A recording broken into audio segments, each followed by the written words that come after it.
Serial killers that are still on the loose. According to the FBI, there could be up to 50 active serial killers in the United States right now. That's literally one serial killer for every state in the United States. For this year's Halloween special, I knew I wanted to talk about serial killers, but I also knew I wanted to make it extra creepy, which is why I wanted to discuss not serial killers who we all know and have been put to jail or put to death. I wanted to discuss serial killers that are currently active or still on the loose to this day. Being on the loose and being active are two different things, which is why this video is a bit of a double feature. I'm going to start by going through every serial killer who is still walking among us, and then I'm going to build up to not only serial killers who are on the loose, but are also on the loose and active to this very day. So without further ado, let's talk about killers that could technically kill you. The I-70 killer. The year is 1992. You are the manager working at a local shoe store, and you've just began your shift. Today was like any other day. You were alone in the store, and the store was quiet. That was until one peculiar-looking man walked in. He enters the store looking directly at you and doesn't say much, although he asks you if you could find something for him in the back. You oblige and walk in the back, only to realize you've been followed. And before you can understand what's going on, you hear the click of a gun and your life flashes. Unfortunately, that is a real story of one of the victims of the I-70 killer. And this victim was one of many. The I-70 killer is named after the I-70 highway because every single one of the murders attributed to him has taken place only a few miles off of the highway. For those unfamiliar, the I-70 highway is one of the longest interstates or highways in the entire United States and runs from Utah to Maryland. That alone is an interesting fact we'll get into later, but more on the killer himself. It's believed that the I-70 killer was most active from 92 until 94. Although murders as recently as 2001 have also been attributed to him. Very little is known about the I-70 killer, and every murder that is associated with him is because of the extremely consistent methodology this man used. Almost every victim of the I-70 killer follows the same criteria. The victim was a woman working alone in a retail location only a few miles off the I-70 highway and was nearly clinically executed with a 22mm bullet to the back of the head. Now, interestingly, all of the murders attributed to the I-70 killer showed little to no signs of assault or robbery after the murder took place, meaning that this killer likely killed simply for the satisfaction of killing, which is just more evidence in case you weren't convinced that this person was twisted already. Now, it's important to note that there are a few murders from the I-70 killer that are a bit unorthodox. Specifically, a few murders that involved male victims, as well as a situation where two people were murdered at the same time, which was the first and only time that happened. And it's theorized by authorities that the I-70 killer believed one of the employees was alone, when in reality the employee and store owner were both present at the location, and the I-70 killer decided to kill both of these people. As of today, there's believed to be anywhere from 6 to over 9 killings attributed to the I-70 killer. And interestingly, with these murders taking place relatively recently, and the sheer volume of murders that took place, there is quite a bit of evidence and information taking place. But interestingly, even with technology that existed at the time, which was only the early 90s, and the technology that exists today, which is way more advanced, there is still absolutely no clue as to who the I-70 killer could be. And all we have are a few artist depictions based off of a few eyewitness accounts. My mind is still a bit blown that with over 6 active crime scenes that have all been extremely consistent in a relatively modern time period, we still have no real information, and it doesn't look like we're ever going to get any anytime soon. And for people who claim to have seen the I-70 killer, they said that they saw a skinny white man, roughly 5'7" to 5'9", in their 20s to 30s at the time. Authorities across the United States are still actively searching for the true identity of the I-70 killer to finally bring him to justice. And today, investigators believe that the I-70 killer is likely between the ages of 52 and 70, meaning that it's extremely likely that he's still alive and roaming the streets today. Although it's believed that he's either retired from killing or simply changed his methods so his new murders cannot be attributed to his now infamous persona. The I-70 killer wasn't the only killer of this kind. There's also an I-70 strangler and an I-65 killer, but even those aren't all of them. And in a press release, the FBI has even stated explicitly that a disproportionate amount of murderers and serial killers have been truck drivers, simply because their lifestyle is so conducive for serial killing. They're consistently traveling city to city, they're hanging out in locations that are relatively temporary, rest stops, gas stations, and they always have a reason to be going somewhere. And truck drivers and trucks, for the most part, kind of fly under the radar. In regards to the I-70 killer specifically, the authorities don't know what his occupation was, but they do believe that he was either a truck driver, a drifter, or somebody who traveled on I-70 frequently for work. So I guess all I can say is, if you're traveling on I-70 and see a man who looks something like this, keep your distance. The Eastbound Strangler. The year is 2006. You and your dog are staying in a cheap motel outside of Atlantic City because you've fallen on pretty hard times, and you decide to go out for your daily walk.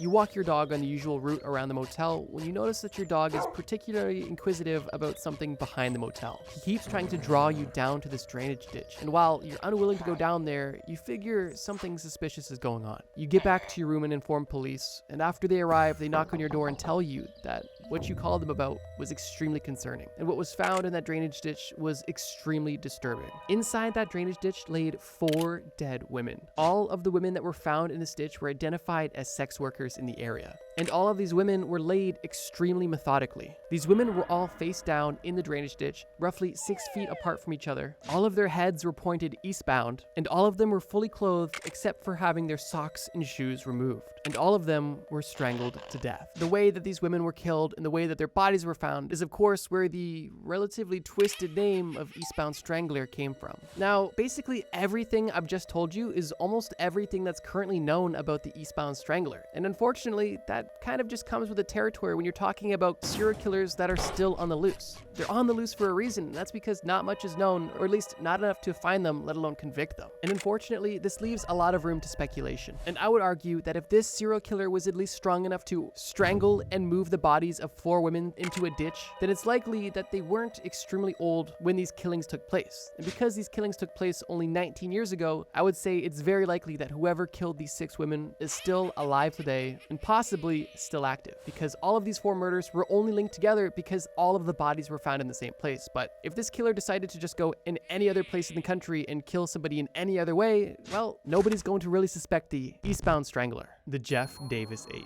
Fortunately, the Jeff Davis 8 situation does have quite a bit of information surrounding it. However, this information, while not only upsetting, only leads to more questions than answers. The Jeff Davis 8, or the Jennings 8, refers to a series of murders that took place between 2005 and 2009 in the small town of Jennings, Louisiana. All 8 of the Jeff Davis 8 victims were women. But more interestingly than that, they were also connected to each other. Not only did they all live in similar circumstances of being young women struggling with poverty, drug use, and prostitution, but they also literally knew each other. Several of the victims in this case were also police informants, and some of these informants even ratted on each other to the same police station. And police station is something we'll discuss just in a sec. All 8 of these women were killed in similar ways and dumped in similar locations, with the murder methods used being strangulation, suffocation, or drowning. And the areas these bodies were dumped were either in swamps or canals in remote areas outside of Jennings. Now, it's reported that when these bodies were found, it's shown that there was an active attempt to have these bodies unidentifiable once found. And it's also suggested that whoever placed these bodies in these extremely remote locations was very familiar with the local terrain due to how specific these locations were and also how hard they were to get to. Off the bat, this case sounds like any of our other cases. Sure, a group of women unfortunately were killed and went missing because they lived in unfortunate situations and were vulnerable to psychopaths that were looking to kill innocent people. But once you look deeper into this case, you realize that while there very likely could have been a serial killer who killed these 8 women, it's also very highly suspected that there was some police involvement. And the theories on the involvement of these police varies drastically. Some people believe that the local authorities not only executed the planning, killing, and hiding of these women's bodies, while others suspect that the local police were simply complicit in the situation and didn't put much effort into investigating the situation simply because of who the victims were. Now, whether you believe that the Jeff Davis 8 killer was a single serial killer or potentially a group of people involved in law enforcement, the same conclusion can be drawn. Nobody has ever been charged for the murders of these 8 women, and unfortunately, it doesn't look like anybody ever will. Which means that the lunatic or lunatics who killed these 8 women are definitely on the loose and walking among us today. To me, this is another case that just rings so odd because there was literally 8 murders that took place over 4 years in super modern history. Like, we're talking 2005 to 2009. Like, the technology wasn't where it is now, but it was definitely advanced enough to have some progress on this. So the fact that 8 murders can take place in 4 years in the exact same place and nothing ever comes of it is extremely suspicious, which is why, for that reason, I don't think that looking more closely at law enforcement is a bad idea. And if you watch some of the documentaries or read some of the books about the situation, then you'll definitely get a deeper perspective on the potential law enforcement involvement. The West Mesa Bone Collector. The year is 2009. You are an active outdoorsman, and this time you decide that something that could be fun to try is testing your survival skills in the middle of the desert. And that's when you decide to try living off the land in Albuquerque's West Mesa. You spend your first day on the trip hiking and getting familiar with the landscape,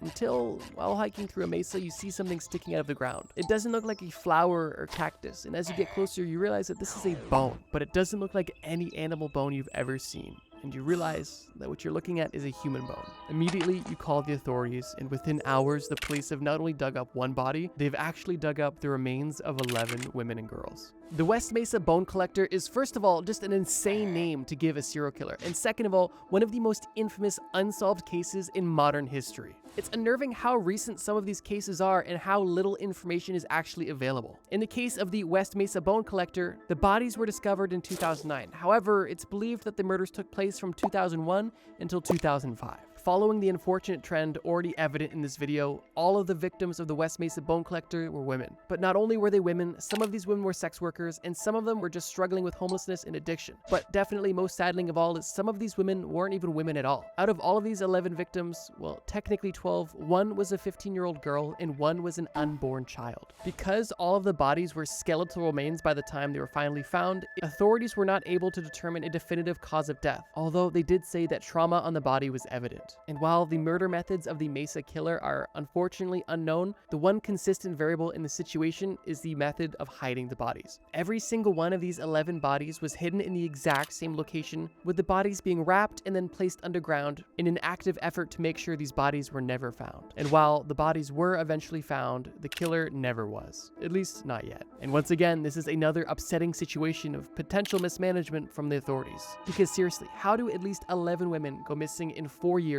without anybody saying anything? And then when all of these women are found in the exact same location, even then, nothing is then known or discovered for the next 20 years. It's so disheartening. And I didn't mean for this video to be a bummer. It was kind of supposed to be scary, but I guess with this sort of situation, comes with the territory. But regardless, with these murders taking place only from 2001 to 2005, it is extremely likely that the killer who executed these murders is still alive today and walking among us. The Rainbow Killer. The Rainbow Killer is the first killer we're discussing that is not from the United States. Although the serial killer does still have a stereotypical insane serial killer nickname. And the Rainbow Killer got his nickname because he was targeting and assassinating gay men in Brazil. Whoever is giving these serial killers names seriously needs to chill. But back on a serious note, the murders executed by the Rainbow Killer took place between 2007 and 2008. And during this time, it's believed that the Rainbow Killer killed at least 13 gay men, all between the ages of 20 and 40. And all of them being shot in the head. Like some of the other cases in this video, it was suspected that the alleged serial killer could actually be a member of law enforcement. However, in this situation, this was something that other authorities took seriously. And in 2008, the same year that the murders were actually ongoing, the Sao Paulo Public Safety Department actually made a public statement announcing that the killer might actually be a police officer, which I think is a very bold and respectable claim for the government to say. Like, if one of their own is doing this, it's important that they be able to speak up about that. Interestingly, later that same year in December of 2008, a Brazilian police officer was actually arrested because an alleged eyewitness stated that he saw this police officer kill a gay man by shooting him 12 times. And on top of this, another eyewitness reported to authorities that they saw the same police officer often hanging out in the same park where all of these gay men were being harassed and killed. Now, with two very strong eyewitness claims, obviously there was a case against this police officer. And for the first time in this video, it seems like there may be justice served. However, that was not the case, because in 2011, 3 years later, the police officer that was alleged of killing this gay man and potentially being the Rainbow Killer was released after his trial because it was declared that he was not guilty by the jury. And whether you believe that it was actually this police officer or someone else entirely, the end result is the same. The Rainbow Killer, responsible for killing over 13 gay men, is still on the loose to this day. The vending machine murders. The year is 1985, and you are excited because you are on your first trip to Japan. You told yourself that on this trip, you're gonna live like the locals, and it was at this point that you decided to get involved into vending machine culture. Luckily, vending machines are something that are not hard to find in Japan, and you quickly on your walk are able to find one on the side of the road. You walk up to this vending machine fully intending to buy a drink when you realize that there was actually a perfectly good sealed drink sitting on the top of a vending machine. Knowing that Japanese culture is so wholesome and giving, you realize that somebody must have bought this just to give away for free, and you decide to receive the gift. This drink was an orange flavored energy drink, and that was something that you were honestly kind of craving at that time. After drinking the drink and going on with your day, you realize that you don't really feel too good. You go home feeling sick, trying to sleep it off, but when you get into your bed to take a nap, you never woke up. The story I just told is based off of the reality of 13 people in Japan. From April to November in 1985, 13 people were murdered and 35 people got seriously sick because they drank poisoned drinks left on the top of vending machines. Now, if you're asking yourself, who's just drinking drinks left on the top of vending machines? Well, a lot of people actually, and that's because this drink at the time was having low sales. And because these drinks were having low sales, they were offering buy one, get one free promotions in certain vending machines. So it wasn't necessarily uncommon to find the extra bottle left on top as a gift on top of the vending machine. And because people knew that this promotion was going on, and they had seen in other places this drink was left on top, it wasn't unheard of to take this drink or potentially even leave this drink for someone else. But unfortunately, this fun gesture of paying it forward was severely abused by one or potentially multiple twisted individuals when they decided to leave laced drinks with paraquat on top of vending machines. Paraquat was a very popular herbicide, and while it was a popular herbicide, it also wasn't a stranger to deaths, as in the previous year of 1984, over 1,300 people took their own life by ingesting this toxic substance. The ways in which these victims died varied pretty significantly, with some victims dying within hours of drinking the poisoned beverage, with others dying after 6 weeks of excruciating pain. The Japanese police never received or discovered any leads associated with this string of murders. However, they believed that this string of poisonings was all executed by a single person. There was never any video evidence of this individual, and there was no physical evidence, and the only true response to this entire situation was nationwide prevention campaigns to further prevent poisonings with other products in Japan. However, those didn't stop future poisonings, because in 1998 and even in 2019, there was other reported cases of intentional poisonings via a beverage, with some of those also using the same toxic agent, paraquat. This situation is just super disturbing, but in a different way to the other murders, because there was no in-person violence, there was no motive, there was no specific target, there was no trend. He didn't know or care if he was poisoning women, children, elderly people, pregnant women. They just wanted to kill people, and unfortunately, they did exactly that and got away with it. Considering these murders took place in 1985, there is a chance that whoever executed these murders could be dead by now, potentially by natural causes or other. However, I would say that it's also likely that whoever did this is still roaming the streets of Japan today,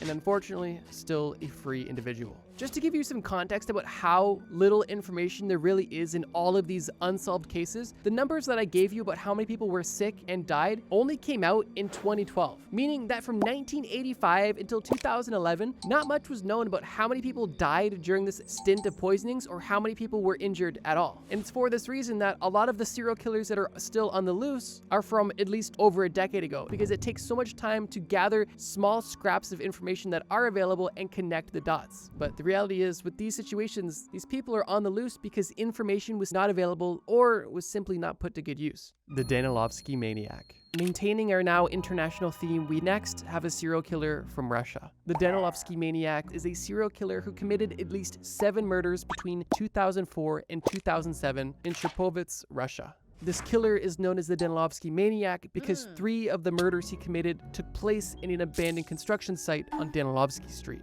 Like every other depraved individual on this list, this killer targeted women. He would assault them, kill them, and then hide their bodies in construction sites across his city. And multiple of his victims were girls under the age of 18. The Danilovsky Maniac is believed to be active as early as 1999 and as late as 2010. And with nearly 11 years of crime, 7 confirmed killings, and 14 possible killings, there was quite a bit of information being processed by the police. However, nobody was ever caught.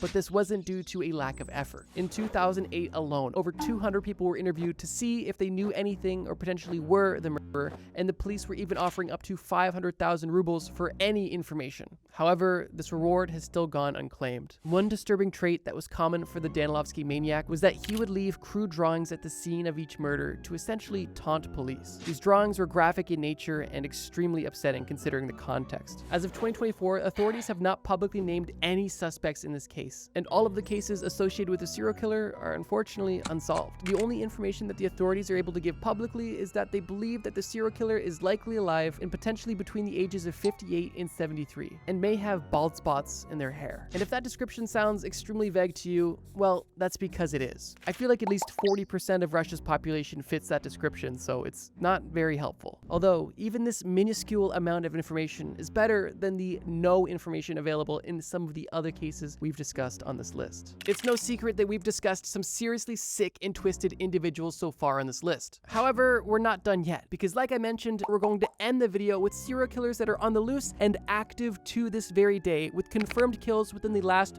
few years, or potentially even more recently. And if you thought there was limited information about these serial killers we've discussed so far, well, buckle up, because all of the active serial killers we're about to discuss have almost nothing known about them, and that's, like I mentioned, part of the nature. One thing that I've learned from making serial killer videos and kind of researching serial killers in general is that serial killers are more or less of a retrospective game. It typically takes many years after the fact for authorities to be able to piece things together and put together a proper timeline of exactly what happened and connect all of the dots that tie a single killer to all of the different victims. Now, with that being said, that doesn't mean that there's nothing for us to discuss. There's just not many examples and they're relatively vague, which is why I'm going to do a bit of a speed run, and the speed run is about to get crazy. But not as crazy as how many of you aren't actually subscribed. So if you do enjoy these videos and like my cute pumpkin outfit, then consider being a bro and subscribing. We're getting so close to 1 million subscribers. But okay, let's go through this speed round of serial killers that are active right now. We're starting in Mexico, and it's not necessarily one individual, it's actually a place. And this place is known as the Highway of Death. It's basically a 136-mile stretch of a federal highway that since 2022 has seen the death of at least 71 individuals who have been provably murdered. Beyond these 71 proven murders on this highway, there's believed to be over 200 potential murders that have taken place on this highway since 2020, and the number is still only going up. It's not necessarily believed that only one serial killer is responsible for all these murders, and authorities believe that this is most likely the work of cartels, but they have explicitly said that they are not writing off lone criminals to also be responsible for some of the murders that have taken place on this highway. Meaning that if anything, this stretch of highway is not home to just one serial killer, but multiple. 18 different individuals who were attacked on the highway and survived all claimed that they were abducted by armed men and tortured before being released or escaping.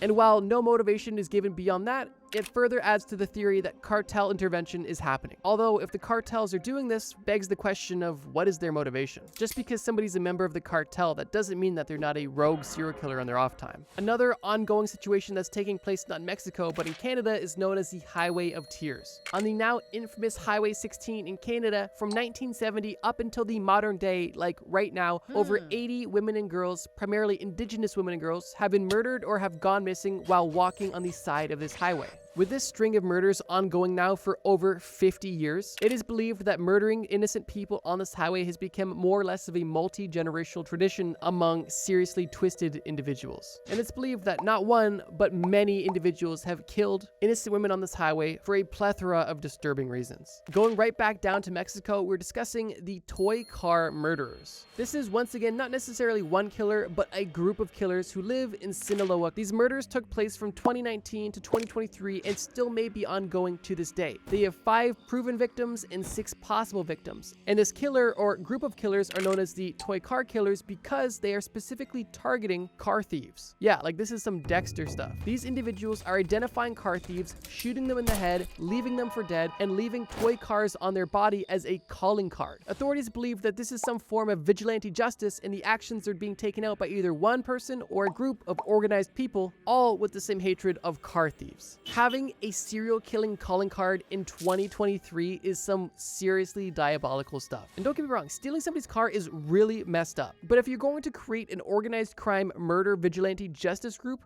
I feel like there are probably other crimes you could go after rather than car thieves. But that's just my 2 cents. Not advocating for vigilante justice or murder, but I'm just saying, like, I feel like there's probably other things you could be more motivated by, but what do I know? Heading over to the States, we have the Little Rock serial stabbings. From 2020 to 2021, there were 3 confirmed fatal stabbings in Little Rock, Arkansas. All 3 of these stabbings were believed to be committed by the same person, and unfortunately, there is absolutely no information about who was stabbing these people and why they were stabbing these people. Authorities are actively investigating the situation, and hopefully justice and answers are brought forward soon. Jumping over to Pakistan, we have the Jankil grave. In 2020, a grave containing the bodies of 4 teenage boys was found. One of these boys was decapitated, one of them was shot, and 2 of them were stoned to death. The only connection between all of these bodies were the fact that they were buried in the same place. But beyond that, nobody knows who killed these boys, why they killed them, or when this even happened. This situation has been going since 2020, and minimal updates have been provided since then. There has been numerous protests in Pakistan demanding justice for these young boys, but unfortunately, answers or justice have not been given yet. And this killer, along with all others, are still at large. Heading over to Mali, of all places, we have the Fana beheadings, which took place from 2018 to 2022 when 10 confirmed individuals were beheaded in a ritualistic decapitation. Upon investigation, it was confirmed that none of these victims had anything in common, and their heads were eventually found separately,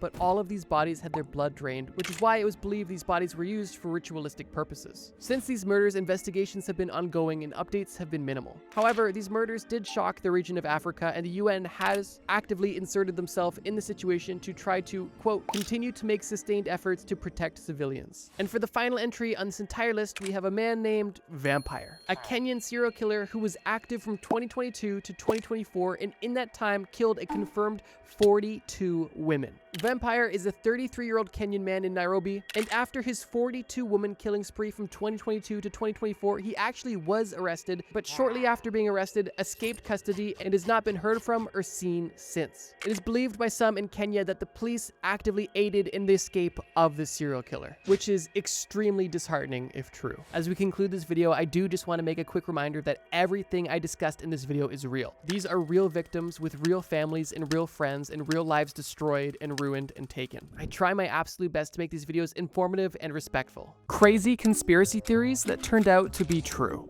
The Canadian Fruit Machine. The Fruit Machine is an ambiguous name, but if you have a keen mind, you might have had a few assumptions on what it could have been about. But if you're still in the dark, let me give you its other name, Canada's Gaydar, or Gay Detection Machine. That should paint a bit of a clearer picture. If I told you that the Canadian government in the 1960s came up with a strange device and a series of tests specifically made to identify gay men so that they could discriminate against them, you would call me crazy, right? Well, you're not alone, but unfortunately, you are wrong, and the Canadian government did exactly that. Let me explain. The whole point of this fruit machine was essentially to identify and remove homosexual men working in government roles, specifically in the military and law enforcement. During the 1960s, Dr. Frank Robert Wake developed a rather strange series of psychological tests with the purpose of, obviously, identifying gay men. How this machine actually worked was kind of hilarious and extremely rudimentary. Basically, all it would do is it would show you erotic images and say, essentially, gay buzzwords to see if your body had any sort of positive reaction to this stimuli. One of the markers they were looking for was a dilation of the subject's pupils, among other things. This was essentially the equivalent of a lie detector, but instead of detecting lies, it was detecting the big gay. Regardless of its ineffectiveness and rather strange methods to begin with, the results were taken seriously and led to the firing and discrimination of thousands of people, which unfortunately led to a huge rise in suicides, which is just heartbreaking. This entire project was discontinued in the late 1960s, making this entire fruit machine fiasco very short-lived, at least relatively, but the impact was still long-lasting. On top of the jobs and lives lost, the RCMP, the Royal Canadian Mounted Police, still continued to collect files on suspected gay people for years after this project was concluded. So if you're ever with a friend and they say, "That guy's gay, I can tell because I have gaydar," tell them you don't have gaydar. The Canadian government had gaydar, and they used it to discriminate, whether they were gay or not, as any little twinkling of evidence was good enough for them, and this had huge impacts.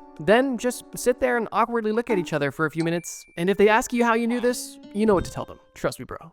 The gay bomb. While we're on the topic of the big gay, I have one more for you. That being the gay bomb, which was a non-lethal chemical weapon theorized by, surprise, surprise, the United States military, specifically the Air Force. This bomb's purpose was simple yet strange. It was meant to be dropped over enemy territories, spreading a chemical mixture in the form of gas that would turn enemy troops essentially homosexual. This hypothetical weapon was confirmed in a 1994 Department of Defense document, where it spoke of a hypothetical weapon designed to dispense sexual pheromones among enemy forces to generate mutual attraction. Now, initially, I thought the military application would be that the soldiers would just be too busy loving on each other to get any fighting done, but that wasn't the case. It's actually a lot less interesting. Supposedly, the entire point was to cause confusion and panic amongst these troops, reducing their effectiveness in battle. Picture this. The year is 1993. You and your friend are sitting on the couch watching the movie Sniper, which just came out. When all of a sudden, you say to your friend jokingly, I bet the US government's probably thought about making bombs that would turn the enemies gay. You and your friend have a chuckle and continue the movie. However, the following year, you are hanging out with the same friend again, and instead of watching a movie, you are doing something that every teenager does, reading a Department of Defense release, when all of a sudden you see actual confirmation that the US Air Force was contemplating a gay bomb. After reading this, you're shocked, and you look your homie in the eyes and can't believe that your silly little joke was true. And in that moment, you and your friend start making out because you guys were gay.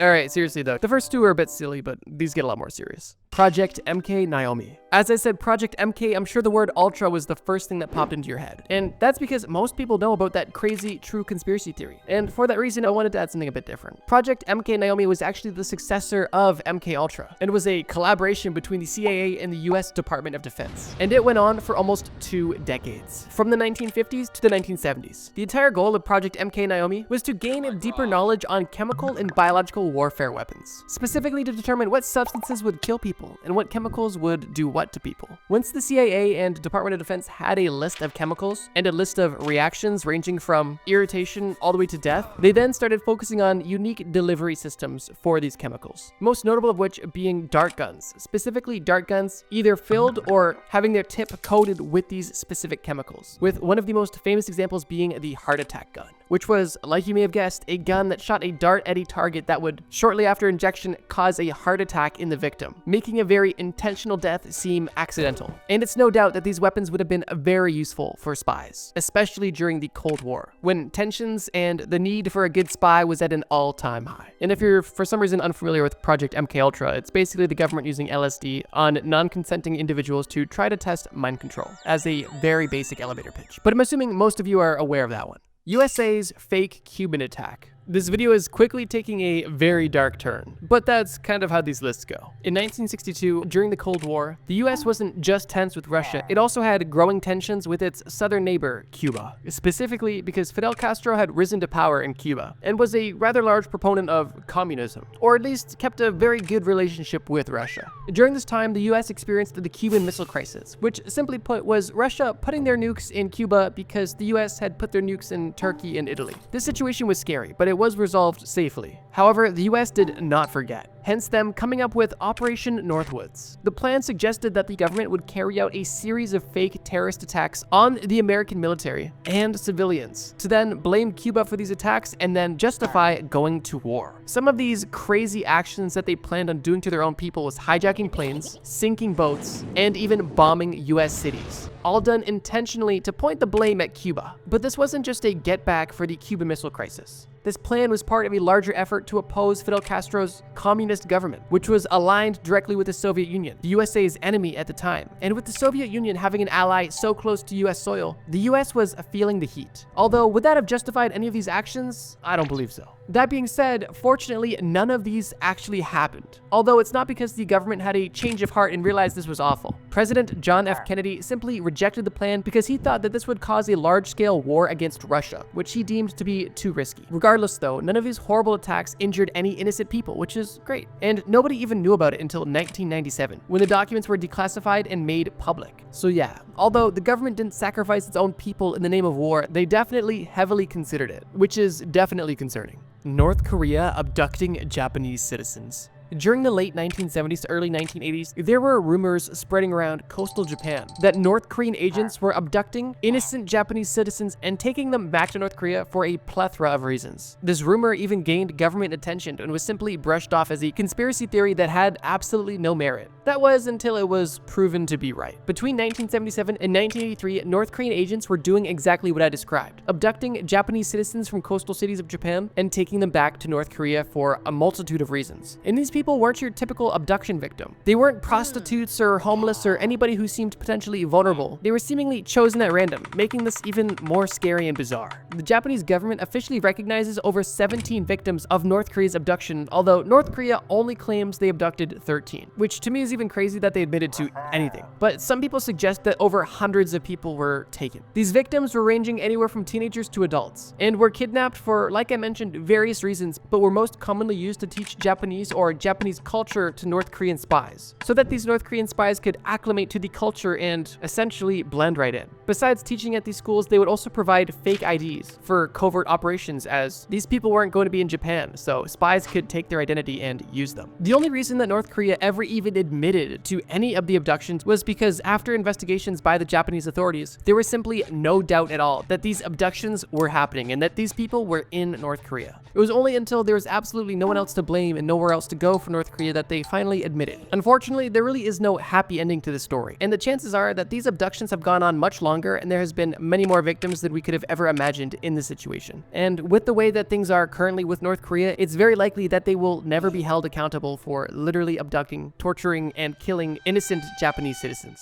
The US government poisoning alcohol. It's no conspiracy theory that from 1920 to 1933, the US government banned alcohol, hence this time being known as the Prohibition era, as alcohol was literally prohibited. But besides passing laws and regulations to ensure that no alcohol was being produced or distributed, the US government also took a few additional steps to really deter people from consuming alcohol. What the government chose to do was add methyl alcohol into industrial grade alcohols to deter human consumption. It's theorized that the government assumed that having these deadly poisons in this alcohol would cause some of these illegal consumers of alcohol to pass away, deterring these bootleggers to sell their product as it was killing their customers. Unfortunately, that wasn't the case, and the bootleggers continued to sell, and alcoholics continued to drink. And unsurprisingly, as a result of this, many people were poisoned and died. And in 1927, in New York alone, there was over 41 deaths confirmed to have come from alcohol poisoning from tainted alcohol, specifically the methyl alcohol. The government used this strategy up until 1933 when the prohibition ended, and it was at that point confirmed that the US government was literally poisoning alcohol, as it was recorded as a strategy to curb alcohol consumption. So yeah, the US was intentionally putting deadly chemicals into products that they knew that people were consuming. I find this one a bit interesting because although people weren't supposed to be consuming this, the US government knew that people were going to consume this. So the fact that they intentionally put deadly chemicals into it, to me, is a bit concerning. This might just be an optimistic thought, but I would like to believe that there's a way where you can deter people from drinking illegal industrial grade alcohol without putting literal poison in it that's going to undoubtedly cause death, like potentially adding an agent that is extremely sour or potentially even extremely spicy, making the alcohol essentially unconsumable as it's so uncomfortable to drink, but still rendering it non-lethal. As great as this sounds, this might have not been an option, as those sorts of additives may have rendered the actual industrial grade alcohol less effective, which wouldn't have worked because this alcohol needed to serve its primary purpose, as it wasn't meant to be consumed. It was literally industrial grade. But yeah, anyway, from 1920 to 1933, the US government decided that the best way to deter people from drinking alcohol was by killing them, or at least slowly poisoning them, which I wouldn't say is much better. The USA's fake Vietnam attack. And we're already back. Does this story sound at all familiar? But seriously though, I could make an entire separate video focusing solely on extremely deplorable things that the US government has done. But I do value living, so if you really want that video, let me know in the comments, but if not, I probably won't make it. That being said, let's get into the fake Vietnam attack. In 1964, USA was of course beefing, this time with northern Vietnam. This entire situation is known as the Gulf of Tonkin incident, and it marked a pivotal moment in the escalation of the US involvement in the Vietnam War. The situation happened in early August of 1964 and involved US naval vessels conducting operations off the coast of North Vietnam. On August 2nd, the US destroyer, the USS Maddox, was conducting intelligence patrols. And on this patrol, it encountered 3 North Vietnamese torpedo boats. There's a small conflict which led the Maddox to fire warning shots at the torpedo boats and the torpedo boats to respond with an unsuccessful attack. The Maddox suffered minor damage, literally only took a single bullet hole, but the North Vietnamese torpedo boats were significantly damaged, with crew either dead or severely injured. This entire encounter happened because the North Vietnamese were pretty sussed out about covert US-backed operations happening on their coast. Regardless, this incident was relatively minor in regards to the Vietnam War as a whole. But what isn't is the alleged second attack that happened 2 days later on August 4th, 1964. It was claimed that on this day, another attack on the USS Maddox and the USS Turner Joy had taken place. The ships were claimed to have been targeted based on radar signals and intercepted communications between the North Vietnamese. However, with these claims seeming very plausible, there was little to no evidence and were later debunked. The captain of the USS Maddox, John Herrick, was almost instantly questioning the validity of these claims, as he was the captain and heard no such thing of this second attack. And shortly after, the entire attack was debunked and proven to be nothing more than manipulation. Investigations even confirmed that there was no North Vietnamese forces present anywhere near either of these ships that night, and the intelligence that they had misinterpreted was simply manipulated to spin the story of a potential second attack. The reason why I'm talking about this fake attack is because it was used as justification to amplify the war. Congress even passed the Gulf of Tonkin Revolution, which allowed the US's involvement in Vietnam to escalate heavily, leading to significant troop deployments and a major intensification of the war. It wasn't until years later, after the war had ended, that the US Department of Defense admitted that the second attack never happened. And even later on, declassified documents confirmed that there was a strategic plan to use this fake second attack as a pretext to escalate the war, which ended up becoming one of the most controversial wars in US history. There's no doubt that the Vietnam War was controversial, and this is only a tiny glimpse of some of the stuff that was going on, at least on the US side of things. Project Sunshine.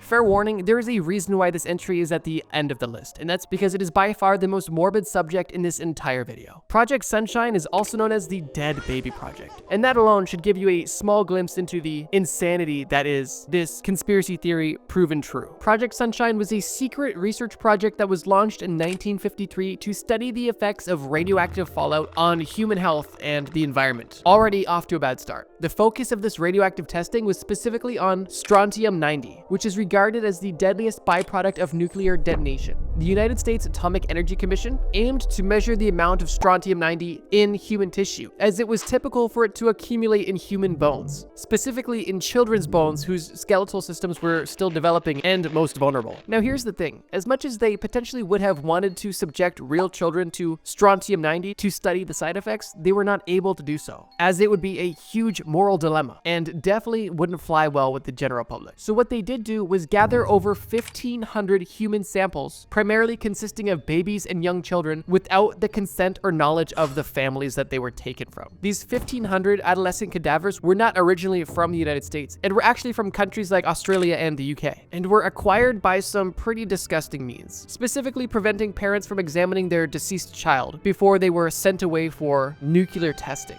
Typically, these deceased children were sent in parts to not raise suspicion, as parents may notice their entire child missing, but they may not notice their child missing a leg if they are not able to view the child's body in its entirety. Like I mentioned at the beginning, this is extremely dark and honestly disgusting. The initial studies on strontium-90 only analyzed the effects on the human remains. However, shortly after, it expanded to studying its effects on natural environments, such as soil, grass, and grazing animals, where they were seeing what the effect of this strontium-90 would be as it ascended up the food chain. I don't think it'll serve as much as a surprise that once the practices of Project Sunshine were exposed, they were met with widespread outrage and even resulted in a stricter ethical standard when it came to scientific research, specifically those involving human subjects, dead or alive. It literally sounds like something your crazy uncle would say at Thanksgiving dinner. Hey, can you pass the potatoes? Yeah, here you go. Oh, did you know that in the 50s, the US government was actually essentially stealing dead children from overseas and using them to test the dangerous byproducts of nuclear fallout? Oh, crazy. Honestly though, it sounds too crazy to be true, but one thing I've learned from researching for this video is that, unfortunately, some things are too crazy to not be true. The most notorious fugitives ever on the FBI's most wanted list. About a month ago, I made a video about the FBI's most wanted list, and in that video I said if you guys wanted a separate video about the most wanted criminals ever, I'd make it. And well, here we are. Today, we're discussing the most notorious criminals to ever be on the FBI's most wanted list. And as a fair warning, this video gets crazy, and you're definitely gonna recognize some names on this list. Let's get right into it. Thomas James Holden. I knew I had to put James at the very beginning of this list, well, because it was symbolic. Thomas James Holden was the first criminal ever to be on the FBI's most wanted list, and is very likely one of the reasons why this list was even invented in the first place. Thomas was a career criminal and started his life of crime long before the FBI's most wanted list was even established. In 1926, James Holden and his partner, Francis Keating, led the Holden-Keating gang. This gang specifically specialized in committing robberies, and they weren't your old-timey purse snatcher. They were robbing banks, hijacking trucks full of money, and even held up trains, among other things. Although this gang's reign of terror didn't last long, as 2 years later, in 1928, Holden and his partner were sentenced to 25 years in prison. Although after only serving 2 years, he escaped from prison and immediately started a new gang, where once again his career continued, and he was robbing trains, buses, and banks up until 1931 when he was captured again. After his capture in 1931, Holden served time in Alcatraz and was later paroled in 1947. But of course, that's not where the story ends. In 1949, 2 years after being released from prison, Holden murdered not only his wife, but also 2 of her relatives during a domestic dispute. After committing these murders, he fled the state, and it was this horrific crime that earned him a spot on the first ever FBI's 10 most wanted fugitives list, which was officially released a year later in 1950. Holden was caught only a year later in Oregon, working a normal job and using a fake name, and after his trial, he was convicted of murder later that year. Holden died only a few years later while in prison. James was undoubtedly a horrible person, but I find this story interesting because his life of crime started long before the FBI's most wanted list, and it was partly his actions along with the actions of other career criminals that inspired the FBI to make a most wanted list to get support from the public. And immediately after this first list was published, its usefulness became instantly obvious, as it took less than a year for the FBI to find Holden after murdering his wife and 2 other men. So yeah, Holden was the first man ever on the FBI's most wanted list, and for that reason, I knew I had to put him on this list, and I figured why not put him first. Quick note that this video is in no specific order. I'm not ranking these people. None of these criminals are better or worse than each other. I'm not going to incentivize that. These people don't deserve that. All of these people are horrible and have done horrible things. But yeah, let's keep going. Eric Rudolph. Eric Rudolph is a domestic terrorist better known as the Olympic Park bomber, and he was responsible for numerous bombings and murders from 1996 to 1998, most notably including the bombing of Centennial Olympic Park during the 1996 Summer Olympic Games in Atlanta, Georgia. This bombing killed 2 people and injured over 100 others, and this was also the first of many bombings he committed. The other bombings he eventually confessed to make his motives rather clear, as he targeted and bombed 2 separate abortion clinics within Georgia, followed by bombing a lesbian bar, and then that bombing was followed by his final bombing, which was of another abortion clinic in Birmingham, Alabama. This final bombing killed a police officer and injured a nurse, among other people. Rudolph used homemade bombs that he filled with nails to maximize the damage, and he wanted to hurt people and send a message. Rudolph claimed to be against global socialism and abortion on demand, and he believed that the government was supporting both of these things, and during the 1996 Olympic Games, he saw these games as a promotion of global socialism, and he thought that the government supporting this was completely unacceptable. And because he was already upset that the US government was supporting abortion rights, he decided to go and hurt and kill innocent people. What a lunatic.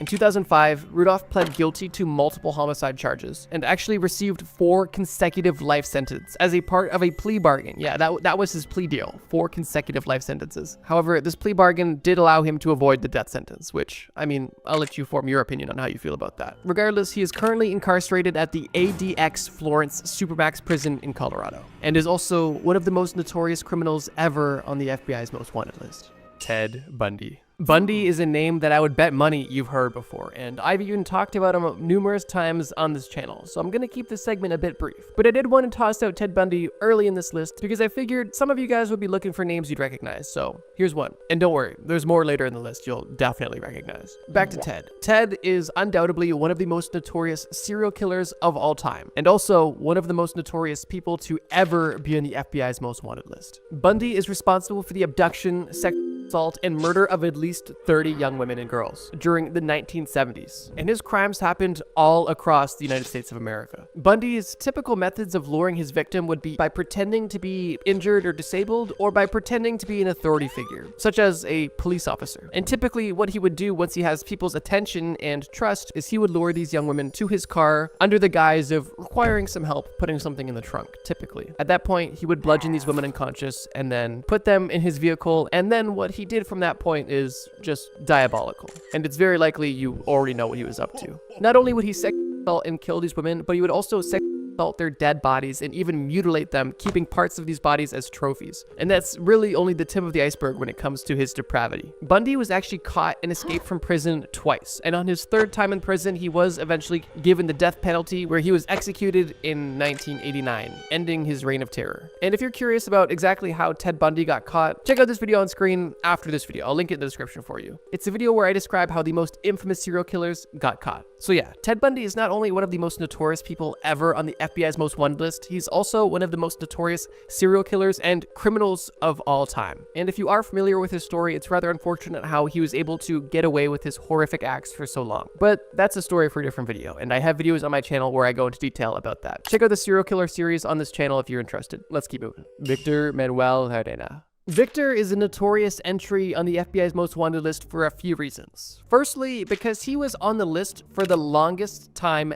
ever. Like, more than anybody. Like, nobody spent more time than him on the list. So I'm assuming he was pretty good at hide and seek as a kid. But seriously, jokes aside, he spent over 32 years on the list as a most wanted fugitive and was not captured ever. The only reason that he was removed from the list on December 15th, 2016 is more or less because he no longer met the requirements, which really means they decided that other criminals were more worth pursuing and having on the list. Victor was officially added to the list on May 14th, 1984, and the reason that he was added to this list was for a crime that also makes him a notable entry on the FBI's most wanted list as a whole, because he is associated with one of the largest cash robberies in US history. On September 12th, 1983, while working for Wells Fargo, Victor plotted and conducted a theft of over $7 million cash from a Wells Fargo armored car facility in Connecticut, which is just an absolutely insane feat, and adjusted for inflation, it only gets crazier. In today's money, he stole the equivalent of roughly $19 million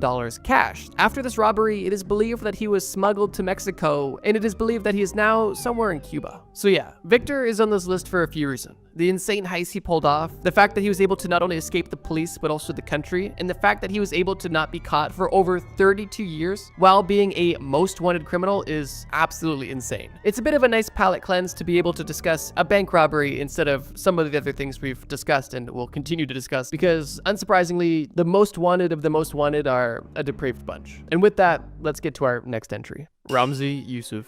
I would assume everybody watching this video is familiar with the terrorist attack that took place on September 11th. However, that wasn't the only attack that took place in the World Trade Center. In 1993, a terrorist attack masterminded by Ramzi Youssef took place in the World Trade Center, and it claimed the life of 6 innocent people and injured over 1,000 others. Hours after the attack, Ramzi fled the country, and for that reason, he was put on the FBI's most wanted list. While on the run and on the most wanted list, he also essentially co-founded the Pachinko plot, which was an elaborate scheme to carry out multiple large-scale attacks and create essentially global terror. The Pachinko plot, simply put, was a plan to kill the Pope as a distraction, and then while people were distracted by the murder of the Pope, 11 planes on the way to the USA would be hijacked and bombed. Which is an absolutely insane thing to consider, that this was a serious plan that people were putting money, energy, and effort towards. Fortunately, this plan failed, and in 1995, Ramzi was arrested in Pakistan while he was attempting to put a bomb in a toy doll. At this point, after his capture, he was extradited back to the United States. Ramzi, along with 2 of his co-conspirators, were convicted for their roles in the 1993 bombing and the Pachinko plot. And Ramzi specifically received 2 life sentences plus 240 years for his involvement in these acts of terror. The story ends there, but I do have a few interesting facts. One of Youssef's uncles is actually credited as one of the principal architects behind the September 11th attacks. And Youssef is currently behind bars at the same prison that Eric Rudolph is at, the ADX Florence in Colorado. Also, interestingly, this is the same facility where Ted Kaczynski, the Unabomber, was also held. But I guess it makes sense. These are all extremely dangerous people. Rafael Caro Quintero.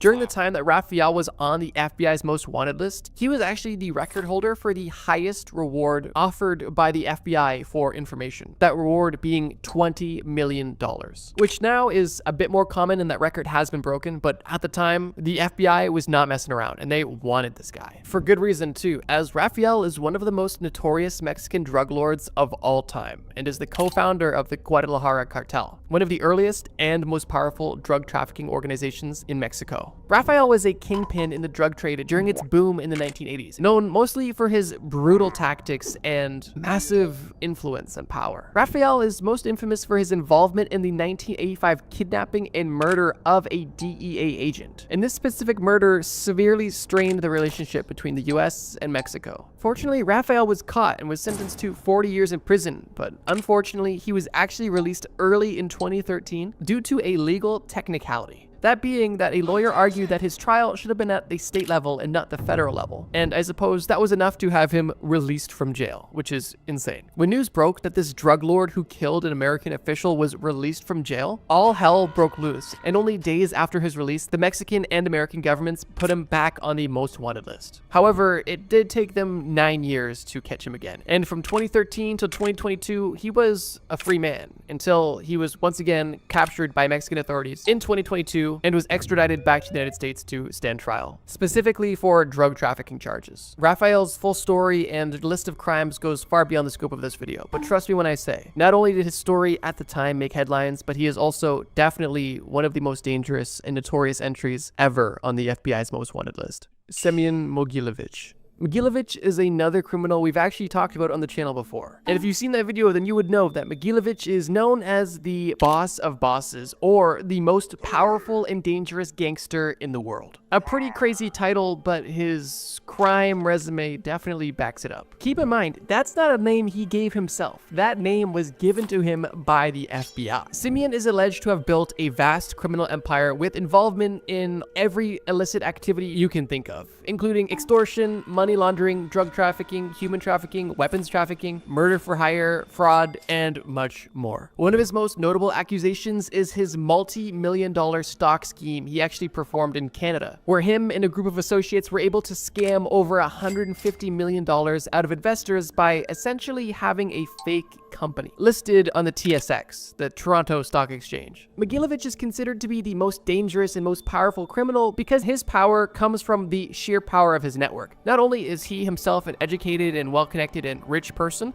but he is also connected to every rich crime boss globally, making his influence extremely dangerous and extremely powerful, which is why in 2009 they put him on their list. However, in 2015 he was actually removed from the list as there is no extradition treaty between the US and Russia, meaning that Russia has no incentive to send this criminal to the States. And for that reason, the FBI thought it made sense to put somebody else on the list that they had a better chance of getting. Although that doesn't mean that he's any less wanted or any less dangerous. Although, as of now, he is still a free man. James Earl Ray.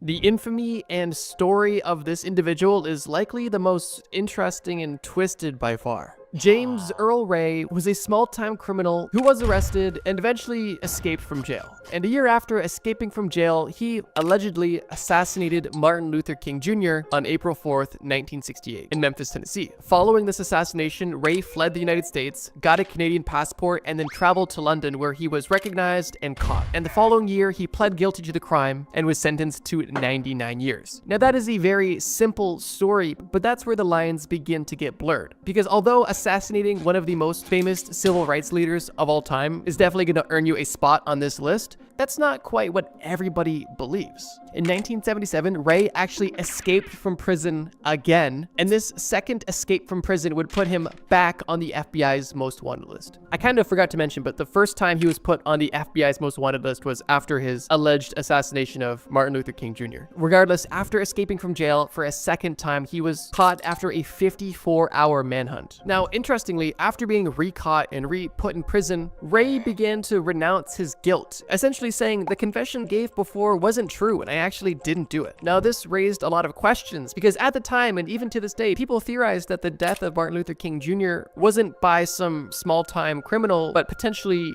by the government. Unfortunately, Ray never had any evidence to present that he wasn't guilty and that the government was. Most interestingly is that MLK Jr.'s family believe that Ray is not the killer, and they supported his motion to have a retrial and are very vocal about the fact that they believe that it was a government conspiracy. However, no matter how you feel about it, the judge, the government, the FBI ultimately decided that this was definitely Earl James Ray, and the case at that point was closed. Was James Earl Ray framed, or was he the assassin? I don't have an opinion on this yet, but I'm curious to know what you guys think. So yeah, James Earl Ray is one of the most notorious people on the list for allegedly assassinating one of the most famous figures in political history, and also for the conspiracy surrounding his alleged involvement. Crazy stuff, but we still got 2 more to cover. William Bradford Bishop Jr. Bishop had a seemingly perfect life. He graduated from Yale, worked as a U.S. Foreign Service officer, married his high school sweetheart, and had 3 sons with the love of his life. Now, obviously, you don't end up on this list for having a picture-perfect life. As the story goes, Bishop was denied a promotion at his job, and for that reason, he left work, withdrew a large amount of cash from the bank, purchased a ball-peen hammer, a gas can, and other supplies, went home, and then allegedly murdered his entire family, including his wife, his own mother, and his 3 sons. He then transported their bodies to North Carolina, where he buried them in a shallow grave and set them on fire, and then left the scene. Bishop's car was later found abandoned in Tennessee's Great Smoky Mountains National Park near the Appalachian Trail, where his car, full of personal items, linked him directly to the murders. However, despite multiple sightings in the US and even in Europe, Bishop has been able to evade capture ever since these murders took place. It is suggested he has done so because he is fluent in 5 languages, is an experienced outdoorsman, and his skills and background with his job made him particularly elusive. Although these murders of his entire family took place in the 70s, it wasn't until 2014 when he was added onto the list. And only 4 years later, in 2018, he was then removed from the list because the FBI stated that they wanted to focus on more recent cases. But that doesn't mean that they aren't still searching for him, but they're just not prioritizing this one to get the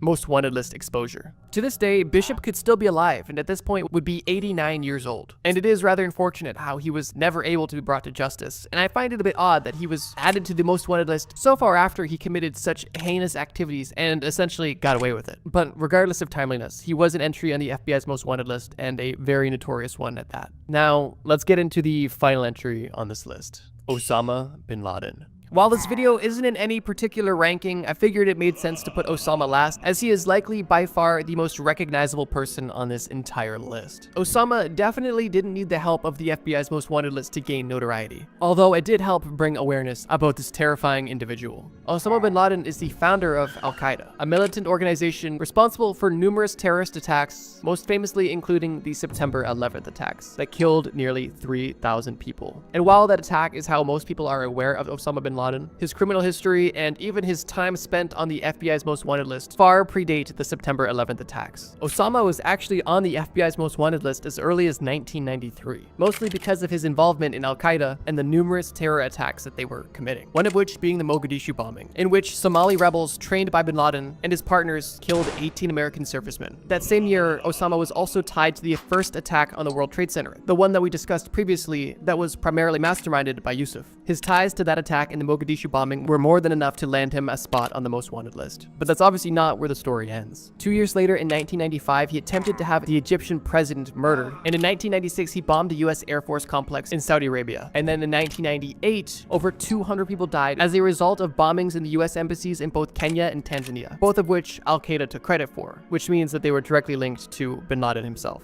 And of course, most famously, on September 11th, 2001, bin Laden was tied to an attack that not only made him one of the most wanted people by the FBI, but one of the most wanted and most known criminals in the entire world. And following that attack, the FBI put a $25 million reward on any information that would lead to the capture of Osama. From 2001 until 2011, Osama was able to live freely, although in hiding, until May 1st of 2011, when SEAL Team 6 stormed his compound and ended his reign of terror for good. Osama bin Laden was on this list for nearly 2 decades and is likely responsible for more deaths than anybody else on this list, and is not only one of the most notorious people to ever be on the FBI's most wanted list, but one of the most notorious criminals and terrorists of all time. A truly evil individual. The craziest prison escapes of all time. The Alcatraz escape. Alcatraz Federal Penitentiary, better known as Alcatraz, is likely the most iconic prison in the entire world. Alcatraz sits on top of a small island in the San Francisco Bay and started its life in the 1850s as a military fort, and then was converted to a military prison in the 1910s. And in the 1930s, the United States Department of Justice bought the military prison and turned it into what we know it as today, a former maximum security federal prison. Alcatraz was notorious for a couple of reasons, both of those reasons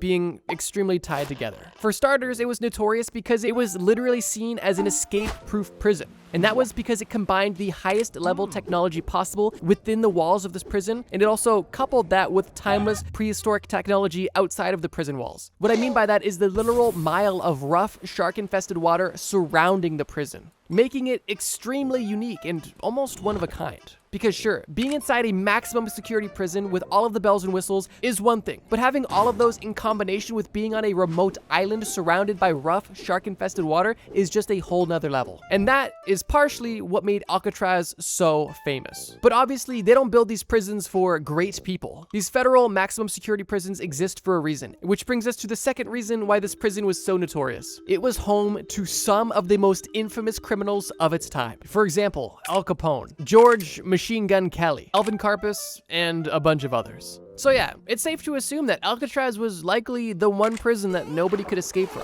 And from 1933 until 1962, that was considered true. There was multiple escape attempts, but none that were considered successful. That was until June 11th of 1962, when three men would cause not only national headlines, but also an ongoing mystery that still puzzles the world to this very day. Frank Morris and the Anglin brothers were lifelong criminals, and by the time they had ended up at Alcatraz, they were no strangers to escape attempts. Frank Morris started his criminal career at the age of 13 and lived a life of crime primarily consisting of drugs and robbery. And throughout his time being in and out of the system, he had escaped multiple times from multiple different correctional facilities. He was likely able to escape due to his extremely high intelligence, and is recorded to have an IQ of 133, which is in the top 2% of the general population. But unfortunately, he decided to use his powers for evil. On the other hand, the Anglin brothers, John and Clarence, didn't start their criminal career much later. Clarence was caught breaking into a service station when he was only 14 years old, and the brothers began robbing banks together not long after. They too had multiple escape attempts and successful escapes on their record, which may not come as a surprise considering the context of this video. Now that we have all of the information, one question still remains. What happens when you mix an inescapable prison with criminals that cannot be contained? Well, the answer lies in the following story. A story that is shrouded in irony, because sure, why wouldn't you want to have all of the extremely dangerous bad guys in one place? Well, because then you have all of the bad guys in one place where they can work together. And that is exactly what happened. Frank Morris, John Anglin, Clarence Anglin, and Alan West actually knew each other from previous convictions in Florida and Georgia. I guess you really are the sum of the 5 people you hang out with. Regardless, with all of their histories of prison escapes, it didn't take long for them to begin plotting their escape from Alcatraz, the prison that you're supposedly not able to escape. And after coming together to join forces, they come up with a plan to escape. And this plan starts by chipping away at cement. Oh, and if you're curious why I didn't mention Alan West earlier, you'll see why later. Just trust me. Obviously, being in a maximum security prison leaves minimal opportunities for easy escapes. But these criminals identified the weakest point of their cell being not the door, but the vent that was hidden under everybody's sink. And for a 6-month period, all 4 of these men begin widening the ducts beneath their sinks using saw blades, metal spoons, electric drill bits, anything they could get their hands on that would chip away at the cement. Now this alone brings up 2 questions. How did they hide the hole, and how did they cover the sound of chipping away at cement?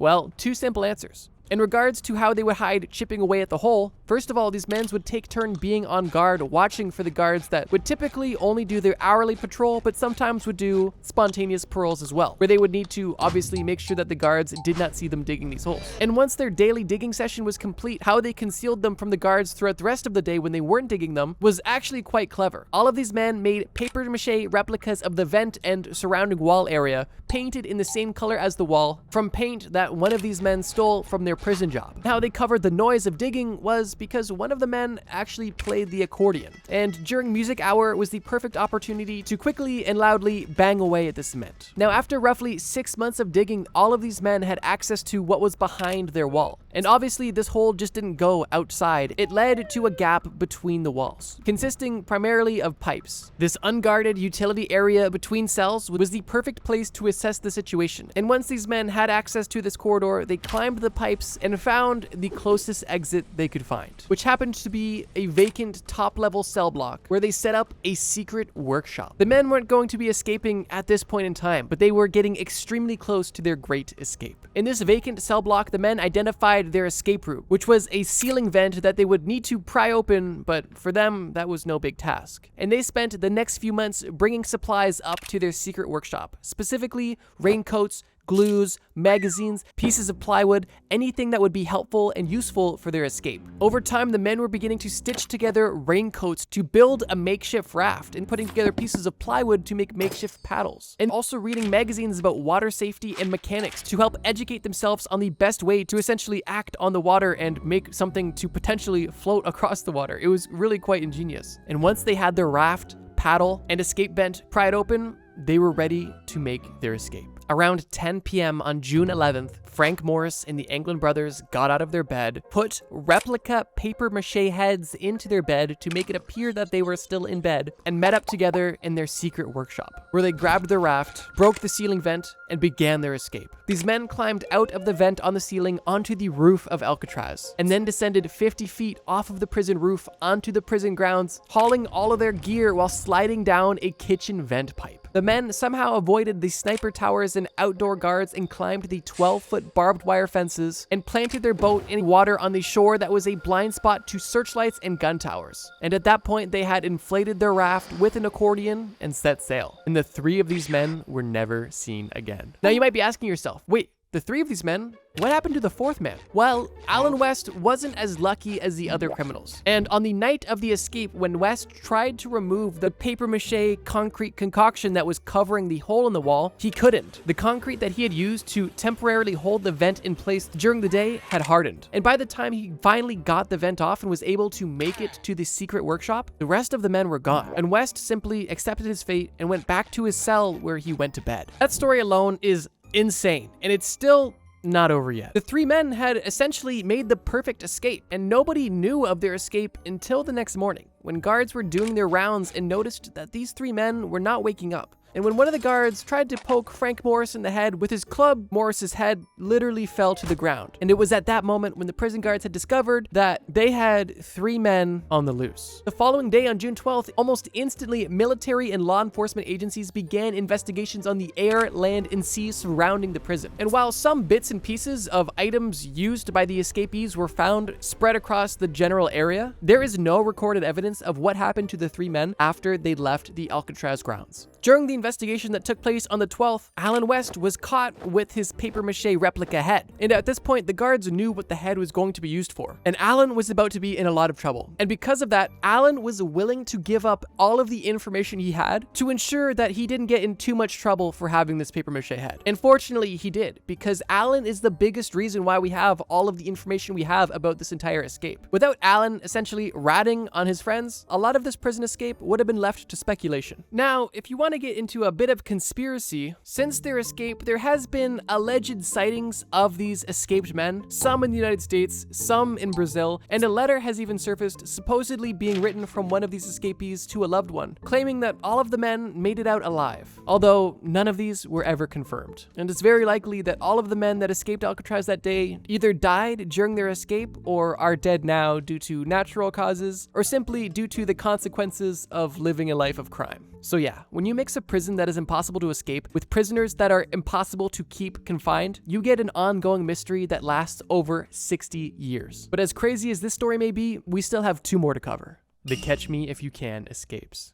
When you were a kid on the playground playing tag with your friends, did you ever say, "Catch me if you can," while running away? Well, Frank Abagnale said "catch me if you can" every day to the FBI for years while on the run for stealing millions of dollars and breaking a laundry list of other laws. The story of Frank Abagnale literally inspired the movie Catch Me If You Can. And today, I'm gonna tell the real story of exactly how he escaped prison both times. I did give a bit of a teaser on why he was put in jail, but let me give a bit more context. Frank Abagnale started at an early age, similar to the first story, when he moved to New York at the age of 16 by himself. He quickly realized that as a child, you can't do much, so he decided to no longer be a child. He altered his driver's license to say 26, not 16. Not only does he need to be an adult, but he needs money, and living in New York is not cheap. So what's the natural next step? Get a job, right? Earn some money? Of course not. You start defrauding banks with fraudulent checks. And that's exactly where Frank Abagnale Jr. started his infamous streak of conning and crime. Frank wasn't your average run-of-the-mill fraudster, and he was rather clever and charming. And one of the biggest reasons why he was able to get away with his crimes for so long is because he was a serial imposter, specifically by impersonating professionals when cashing these checks so that there was less scrutiny and chance of being figured out. He faked being a pilot, a doctor, a lawyer, and other white-collar professions to ensure that he was not on anybody's radar. And obviously,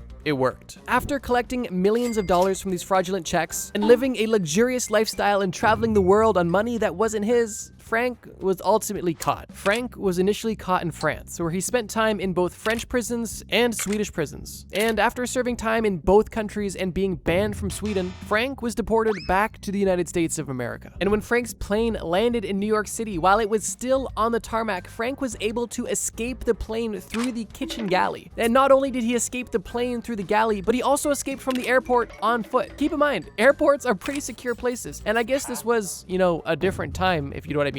But still, that's a pretty crazy feat. This is the tame prison escape of the two, which is why I'm kind of covering it a bit quickly. Frank ended up being on the run for a few weeks until he was caught once again, this time at the Montreal airport. You'd think this guy would have learned his lesson around airports, but I guess not. It's also a bit ironic that he was caught in Quebec, a French-speaking Canadian province. Regardless, it's this second capture which sparks the crazy story of his second escape from prison. Frank was sent to a federal detention center in Atlanta, Georgia, where he was awaiting his trial. And it was at this detention center where he pulled off the most lucky and almost funny prison escapes. The US Marshal that brought Frank Abagnale into this detention center somehow managed to forget Abigail's paperwork. And this gave Abagnale a lot of room to come up with convenient stories. And the story that he began to spin was that he was a prison inspector, a secret shopper of penitentiaries, if you will. And because of this, although he was incarcerated, he was given very special treatment, specifically by the guards. One of the most interesting perks that Frank got was he actually wasn't even in a prison jumpsuit. He was allowed to wear street clothes, which may seem simple, but is a huge privilege. So even though Frank is locked up, he's not necessarily in a bad situation. Guards are speculating that because there's no papers, he must be a prison inspector. Frank is definitely not gonna tell them that's not the case. He's being given special treatment in this jail, which is almost unheard of. And he then gets the idea that, maybe I can get out of this place. And that's exactly where his escape begins. After he decided that he was going to escape, he calls his girlfriend, as he knew that he would need somebody on the outside to help validate the story he was about to tell. When he called his girlfriend, he ensured that she had an FBI business card from an agent that previously visited her due to some other things that Frank was up to, and then he asked her to impersonate a magazine writer, which she did, and she used this fake writer persona to set up a meeting with the real police inspector, who she would also get the business card of, which was the entire point of the meeting. Once Frank's girlfriend had the FBI's card and the prison inspector's card, they were well on their way to breaking Frank out. She went to a local paper copy place and made 500 copies of the FBI agent's business card, but she changed the contact number on the business card to a payphone in a mall. During her next visit, she gave Frank both of these business cards, and with these business cards in hand, Frank was able to convince prison guards that he, in fact, was a prison inspector. Frank convinced one of these guards that he had an urgent meeting with the FBI and that he needed to be released immediately, and he even urged the guard to call the FBI agent's number on the business card that he had, which he did. And when this prison guard called the FBI agent, it was really Abagnale who was waiting at the mall. And Abagnale played that part perfectly, claiming that Frank had extremely sensitive information that he needed to give to her immediately, and that this information was too high level for this prison guard to be made aware of. And for that reason, the FBI agent was going to come pick up Frank at once, because his prison inspection had come to a close. And later that day, prison guards walked Frank directly out of the prison, allowing him to walk directly into his girlfriend's car, and Frank drove off into the sunset once again as a free man. Although this perfect escape didn't have a perfect ending. At least, not in the way that he thought, because he was caught only a month later in New York. Frank was sentenced to 12 years in prison, where he actually ended up only serving 5, as he made a deal with the FBI that he would be released early if he would help the FBI on fraud cases and teach them all of the tricks that he used to commit all of the crimes that he did. A good deal both ways around. Now, the story actually ended up having a bit of a happy ending because Frank really did turn his life around. He was able to be a very valuable asset to the FBI. He actually met his wife while doing FBI work and had 3 sons, and one of his sons is actually now an FBI agent. And while the escape story was utter insanity, one of the most interesting facts about this entire case is the fact that after all of the crimes were committed, all of the time on the run, and all of the jail time was served, Frank was only 26 years old, which means that everything I just described happened when he was 16 to 26. This man literally lived a lifetime's worth of life in a decade, and it's no wonder that he had such a successful book and eventual movie adaptation. There's obviously a lot more to Frank's life story, but that's beyond the scope of this video. And speaking on beyond the scope of this video, let me just say this. When doing research for this video, I found so many insane stories about people escaping prison in literally insane ways. And for this video, I wanted to pick some pretty famous examples that were verifiably crazy and also somewhat well known. However, I do have a list of over 30 other examples of people who escaped prison around the world in the most insane ways. So if you guys loved this video and would like a part 2 about more obscure and more unknown prison escapes, please let me know in the comments that you would love a part 2 to this video, and I would be more than happy to make it. Maybe if this video hits 20,000 likes, I'll make a follow-up. Your guys' support truly means a lot. Now, let's get to our third crazy prison break story.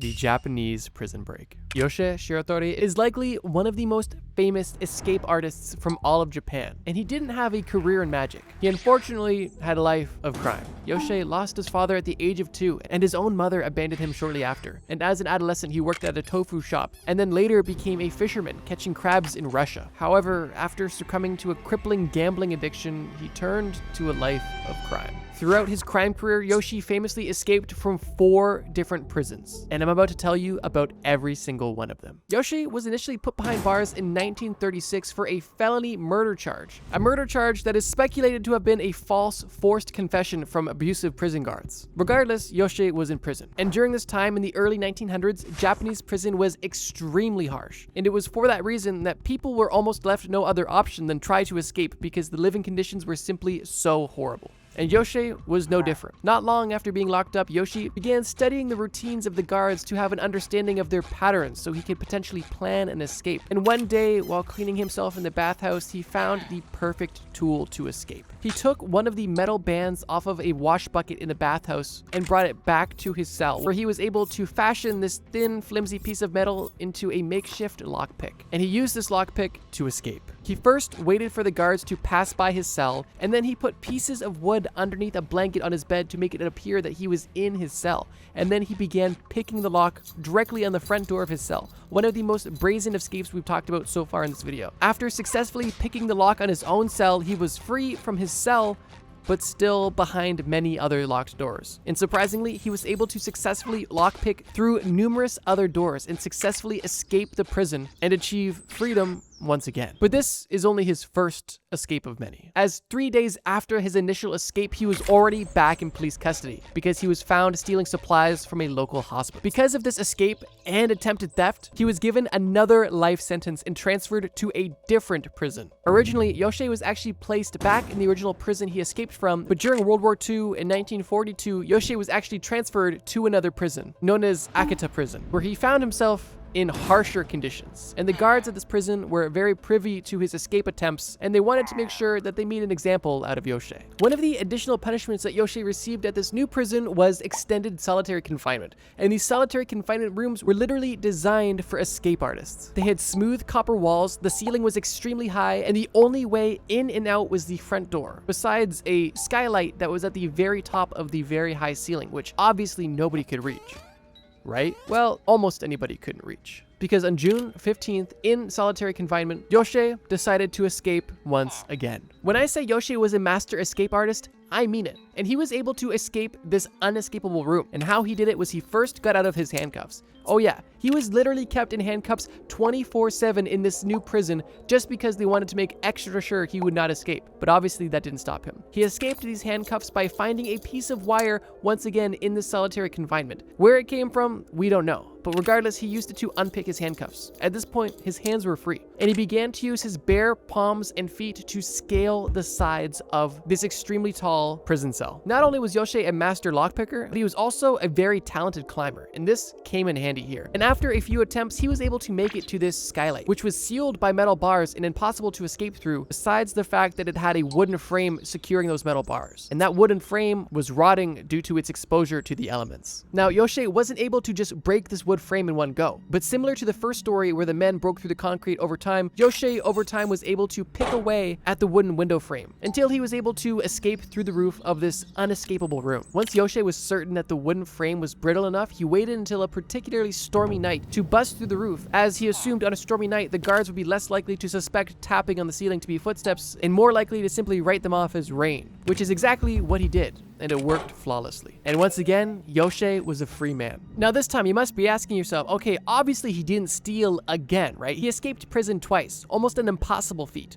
There's no way he was going to steal again to go back to prison, right? And you're technically right, but obviously he did go back to jail because we still have 2 more escapes to talk about. And the reason he was sent back to prison is rather unique. After his 3 months of essentially homeless freedom, he decided to pay one of the head guards from Akita prison a visit, because this head guard was one of the only ones who never beaten and abused him. The guard recognized Yoshie at his door and let him in and fed Yoshie and allowed him to tell his story. And Yoshie explained to the head guard that he was here simply to tell him his plan because he deserved to know, because he was the only one who treated Yoshie well. Yoshie explained how he wanted to go to America to raise awareness about the human rights violations that were taking place in Japanese prison, and hopefully through this awareness and a civil lawsuit be able to gain his freedom once again. And while this head guard seemed to be respectful and listening, when Yoshie went to use the washroom, this head guard unsurprisingly called the police and Yoshie was sent back to prison once again. Now this time, Yoshie requested that he at least go to a Tokyo prison where it's a bit warmer, because the first 2 prisons he had spent time in were in the northern part of Japan where it was relatively cold, which only added to the distress that he experienced within prison. However, this 3rd prison he was sent to was not in Tokyo and not in a warm climate at all. It was actually the northernmost prison in all of Japan, known as Abashiri Prison. And the guards at this prison were not messing around. At this point, they knew this man was extremely clever and not only escaped from 1 prison, but from 2, using different methods. And when they booked him into this 3rd prison, they made sure that he would never escape again. He was in a cell that only had openings that were smaller than the human body, so he could not possibly escape. He was given custom fit ankle cuffs and arm cuffs that were behind his back without keyholes, so they could not possibly be picked. And he was almost always by himself in freezing cold condition. And on top of this, his life sentence was only extended due to his additional escape. So realistically, at this point, Yoshie had nothing to live for. His arms and legs were bound, there was absolutely no opportunity for escape, and he was alone all of the time, freezing cold and poorly treated. But somehow, Yoshie still had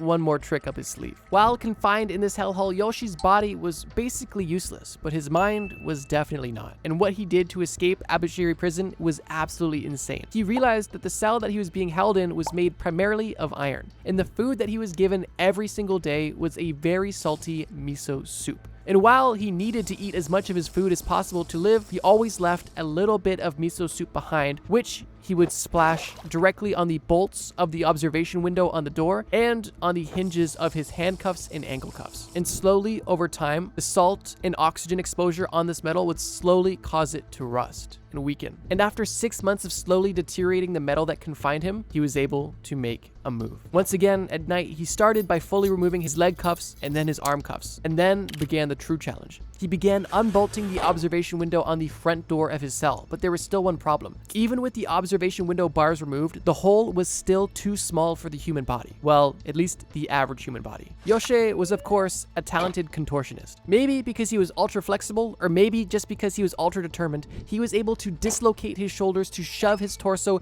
through this observation window and flop himself on the ground outside of his cell, almost free. He later broke through an unprotected window in the ceiling in a different part of the jail and was once again a free man, and also the first person ever to escape from Abashiri prison, one of the most brutal Japanese prisons ever. But similar to Alcatraz, the risks associated with escaping this prison weren't just within the walls. Even if you escape this prison, you are still in an extremely remote northern part of Japan with no civilization around you, extremely cold temperatures, and on top of all of this, mountain bears. But somehow, Yoshie still survived. He ended up finding an abandoned mine shaft in one of the nearby mountains and was able to live in there alone, primarily eating nuts, berries, small animals in the area, and even crab fishing, which he reported to have learned from watching the bears do it, which is insane if true. But here's the thing, Yoshie didn't die in this mine shaft. He obviously got a bit restless and decided that it was worth risking going back into civilization and made the long trek to the nearest city, where he was surprised to see English and American soldiers and what seemed to be a huge change in the culture. And that's when he grabbed a newspaper and got caught up to date. During his 2 years spent in this abandoned mine shaft, World War II had come to a close, Japan had surrendered, and America, for the most part, had taken over the entire penitentiary system, which to Yoshie was a huge relief because he assumed at that point that there would be huge reform and at the very least, they'd be less on his case. And with this newfound information, he felt more confident to try to return to his family. But it was on this 50-day journey from where he was to his family that he found himself in trouble once again. Starving on his journey, he decided to pick some tomatoes from a tomato field that he was passing. And the farmer who owns this field just so happened to see Yoshie take these tomatoes. And this farmer mistook Yoshie for a local thief. The two ended up fighting, and the farmer ended up dying as a result of the fight. Some claims state that Yoshie killed this man accidentally, and others claim that it was legitimate self-defense. Regardless, the farmer was killed, and Yoshie, once again, was caught. But initially, they didn't even know who they had. They only thought they had a murderer, but once he was fully booked, they realized that they had the infamous escapist, Yoshie Shiatori. And he was no longer sentenced to life in prison, he was sentenced to death. The year is now 1947, and Yoshie is being sent to Sapporo prison, where he will await his execution. And obviously, because Yoshie has now escaped 3 different prisons using 3 different methods and now has theft and murder under his belt, the police are taking absolutely no chances with this final cell. Yoshie is being given 24/7 surveillance, reinforced doors and bars, and any opening that leads to this room is smaller than the human head. Because no matter how good of a contortionist you are, you can't make your skull smaller.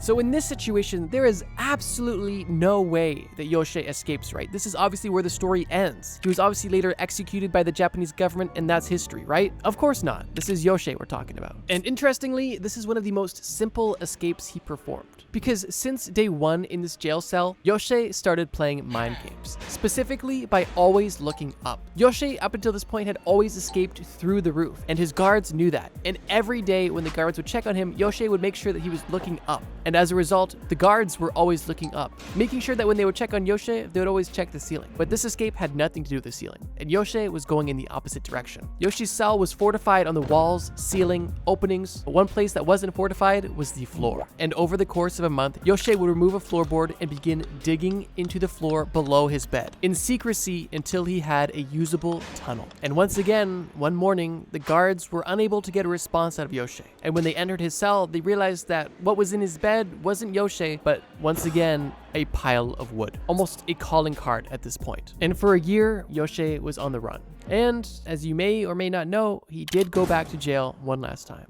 But this time was different. He ended up confessing to a random police officer who decided to offer him a cigarette in public. And at this point, Yoshie could not handle the guilt, and he confessed everything to this police officer who was simply offering a gesture of kindness. But when Yoshie was tried again, things were different. The system treated him with sympathy. Reform seemed to have taken place. The murder charge he had was dropped and considered self-defense. And as a result, so was his execution. His request to go to a Tokyo prison was accepted, and his new sentence was only 20 years. 20 years which he happily served, as his prison conditions were much better. And after 14 out of those 20 years, Yoshie was paroled on good behavior, and was for the first time in a long time, a truly free man. This story is insane, and I knew I had to save it for last. And while some claim parts are exaggerated, personally, I don't even care. I think it's a great story. And for that reason, Yoshie is a bit of a legend in Japan, and there are even statues up of him, which is kind of interesting. But I suppose the story is something you can learn from. Yoshie passed away in 1979 at the age of 71, but he still lives on today in folklore, stories like this, films, books, and other stuff like that. Survival myths that would actually get you killed. You and your best bro are sitting on the couch watching TV, bored out of your mind. You're flipping through the channels when you see somebody you recognize. It's the British guy who goes outside and drinks his own pee for fun. After watching him squeeze elephant poop into his mouth to drink water, you decide to go outside and test your survival capabilities, and also test how real common survival knowledge really is in practice. Because let's be real, whether you're an outdoorsy person or not, we've all heard survival tips at some point in our life. Are these tips that we've always just accepted as truth actually life-saving, or could they potentially get you killed? And with you and your friends being inspired, you both pack your bags and head out the door for the adventure of a lifetime, not knowing whether or not this would be your last adventure. You were just dropped in an extremely remote location by a helicopter, and as you watch the helicopter fly off, you and your friend are now completely alone, left to your own devices, and your sole goal is to survive and make it home using only the knowledge that you've heard in passing. Before you and your friend can even take your first steps, you need to first understand what direction should you go. And before you could even think, your friend says, why don't we go north? And while you agree, you have a question. How do we know which way is north? But luckily, everybody knows if you want to know which direction is north, all you have to do is find a tree with moss on it, because moss will only grow on the north side of the tree. So you and your friend begin walking until you notice a tree that has moss growing on the bottom of it. And as you approach the tree, that you can see that the moss is in your direction, meaning that if you just do a 180 and start turning around, you'll be going north. Although, just to be sure, you take a quick look around the tree and realize that there isn't only moss on the north side, there's moss on the north, south, east, and west side. This tree trunk is completely covered in moss, and it's not the only one. All of these tree trunks have moss all over them, meaning that you have no idea which way is north, and also debunking this myth that moss is somehow a compass. But this myth isn't just straight out of a fairy tale. There is some basis of reality here, although it's just not fully accurate or reliable at all. According to Michigan State University, it is more likely for moss to grow more prominently on the north side of trees and rocks, although moss can grow basically anywhere, meaning that if you are using moss to navigate, you are setting yourself up for failure, and in a survival situation, setting yourself up for your own possible demise. And while I like organic stuff as much as the next person, I'm gonna stick to my GPS, or at least my compass, when it comes to navigation. Feeling slightly foolish and a bit betrayed, you and your friend decide to confirm which direction is north with your compass and begin moving. So far, this walk is pleasant, and the forest that you guys are in is beautiful and lush, and the steps begin to fly by, and you and your friend are almost lost in conversation when your friend realizes something utterly terrifying. Because the vegetation on the ground is so lush, it's almost impossible to see what's lurking around your feet. And while your friend wasn't looking down, a venomous snake was able to slither onto his boot, up his pant leg, and wrap around your friend's thigh. But the snake didn't just end there. This snake, straight out of Data University, decided to bite your friend directly on the crotch. And by the time you even noticed the snake wrapped around your friend's leg, it was too late, and your friend was screaming in agony. Fortunately, you were able to quickly grab the snake and throw it off into the wilderness. But now you are left with a massive problem. Your friend has just been bitten by a venomous snake. But fortunately, he has a survival tip. It's common knowledge that when somebody receives a venomous snake bite, the best thing to do is immediately suck out the venom, right? It's only logical. The entry wound is still fresh. If you can pull the toxins directly out of the wound, you're only dealing with a small cut and not any venom being directly injected into your bloodstream. It's perfectly logical. And although the placement may be a bit unfortunate, you'd be willing to help your friend out if it was life or death. But in reality, this practice wouldn't be helpful at all. And here's how. Like I mentioned, it may seem initially logical that you would want to remove the venom by any means possible. And some people have even suggested that you should cut the injection site of the fang to make it bigger to be able to suck out more venom. But the reality is this. Once a snake has bitten its victim, there is no way for you to suck out any meaningful amount of venom. And if you were to cut the bite location, you would only be making the wound bigger, causing a higher chance of infection. Speaking of infection, putting your bacteria-ridden mouth on your friend's fresh wound is only going to increase the chances of introducing bacteria directly into your friend's fresh wound. And while it is possible to suck out a small amount of venom, it is not going to be a large enough amount to save your friend's life. However, it could be a large enough amount to cause yourself serious bodily harm or potentially even death as well. So yeah, even though your friend was extremely keen on you removing the venom out of his wound the good old-fashioned way, you luckily both had access to Google just for this brief amount of time, and you were able to confirm that this practice was outdated and potentially deadly and fatal to both of you. And the best course of action would be to limit your friend's mobility. This way, the venom would travel through your friend's body as slowly as possible, giving you the maximum amount of time to get antidote before things got fatal. However, due to plot armor, you had antidote on you and you were able to heal your friend without doing doing any sort of mouth-to-wound suction. After you administer the antidote and you allow your friend to bandage himself up, you both continue on your trek through the woods, feeling better and grateful to be alive, but also feeling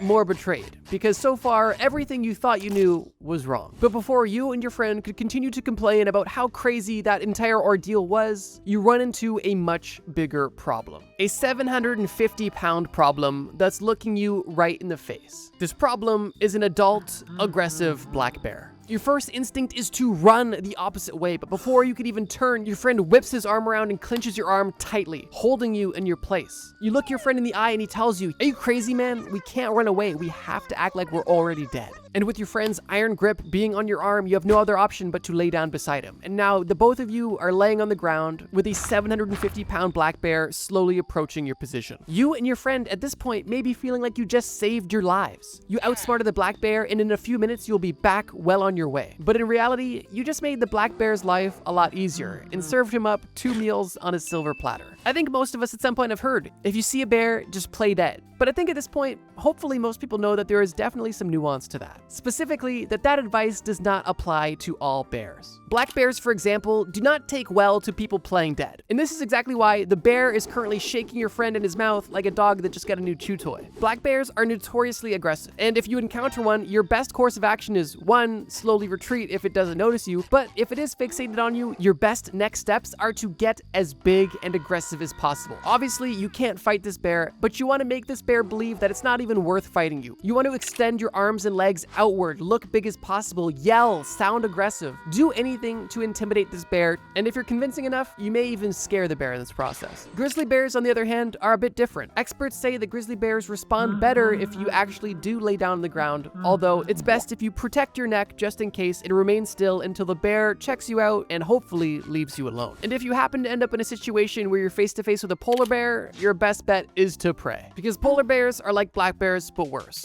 They are the most aggressive and the most likely to tear your head off. So yeah, although the advice of playing dead around a bear isn't fully inaccurate, it, once again, definitely requires some additional context. The current popular saying is, if it's brown, lay down, if it's black, fight back, and if it's white, good night. Not because you're supposed to play dead, but because you're going to be dead. As you continue to lay motionless on the ground, you peek open one of your eyes to see what's going on. You notice that the black bear has dropped your friend and was distracted by something else, and luckily left you both alone. Your friend, while a little bit worse for wear, is still alive, and you help get him back on his feet, and you once again continue your journey. Feeling a bit bad for your friend, because at this point it looks like he survived 3 rounds with Mike Tyson, 4 days with Diddy, and 5 nights at Freddy's, you decide you would let him take a quick breather and go around gathering some food. Your friend sits down on a rock under a tree, and you decide to go and see what you can find. And once you begin wandering around looking, you realize one crucial thing. You have no idea what's edible or not, and you don't even know what's around you, but that doesn't stop you from looking. And quickly you find yourself approaching some interesting red mushrooms. Now, you know mushrooms can definitely be questionable, but the fact that you see a little snail munching away at these gives you hope. And as you pick these mushrooms, you notice that there's actually small bite marks from chipmunks. This gives you all the confidence you need to pick a few mushrooms and put them in your pocket and to continue scavenging. You continue looking around when you notice a small bush with inconspicuous red berries. You've never seen these berries before, but it doesn't mean that you can't eat them. And while you're cautious of these mysterious red berries, you notice a small bird fly down into this bush and carefully eat these berries before flying away. And once again, you rationalize with yourself, well, if this animal can eat this, obviously I can. If something was poisonous to them, they wouldn't eat it. So you go ahead and collect some of these berries as well. And you notice that you've been scavenging for hours, so you decide to return to your friend and show him your loot. Your friend doesn't seem too enthused by the small handful of random mushrooms and red berries, but something is better than nothing. And you and your friend begin to munch on the world's weirdest trail mix. Feeling energized from the food and also feeling energized mentally that you finally had some knowledge that was true, you and your friend both have a bit more of a pep in your step because you knew that you had at least some right information, right? That is until you realize your friend is looking in 2 directions and he is foaming at the mouth. In shock, you try to say something to him when all you can get out is a jumbled mess of slurred words, and you and your friend both pass out face down on the forest floor. The survival technique of eating what animals ate failed you both. And the reality is, animals are just better than you. And just because the animal can eat it doesn't mean you can eat it at all. Just think about it. Every animal has developed its own unique way of digestion, and the things that our bodies are able to safely process and consume typically come from thousands and thousands of years of consumption. And on top of this, some animals are just built different. Like cows, for example, they have 4 stomachs, and every animal processes the same foods differently. The bird that ate those red berries, for example, was able to pass the toxic seeds from those berries directly through its digestive system without any issues. And those seeds that are now a part of its excrement are now replanted and continuing the life cycle of those berries. But in your case, those seeds have been cracked open by your teeth and are now infecting your entire body with deadly toxins. And the chipmunk that was taking bites out of that small red mushroom has a specialized stomach acid that can neutralize the toxins within this deadly mushroom. However, you simply do not have the facilities to handle that. And the same mushroom that gives that chipmunk life gave you and your friend a near-death experience. Just because you saw an animal eating something does not mean it's not deadly for you. After a few hours being passed out on the floor, you and your friends slowly come to and pick yourselves up off the ground. Nonetheless, you and your friend decide it's time to get serious because the sun is soon setting and you guys need to eat food. You and your friend notice something fuzzy in the distance, and as you slowly approach it and peek over some bushes, you see a lonely old caribou walk slowly until it collapses right before your eyes. And while this is an unfortunate sight for you and your friend, this could be life or death. And in this instance, having an endless supply of high-quality food in front of you is something you and your friend couldn't have even imagined. You both approach the caribou to ensure that it's no longer with you. And once you have that confirmation, you begin to prepare the animal. Fortunately, for once, you were able to put useful knowledge to good use. And shortly after preparing the animal, you and your friend are sitting at a campfire under a tree, under the stars, eating your first meal in what feels like forever. But as good as having a hearty meal feels, and as confident as you feel knowing you have a nearly endless supply of food, the reality is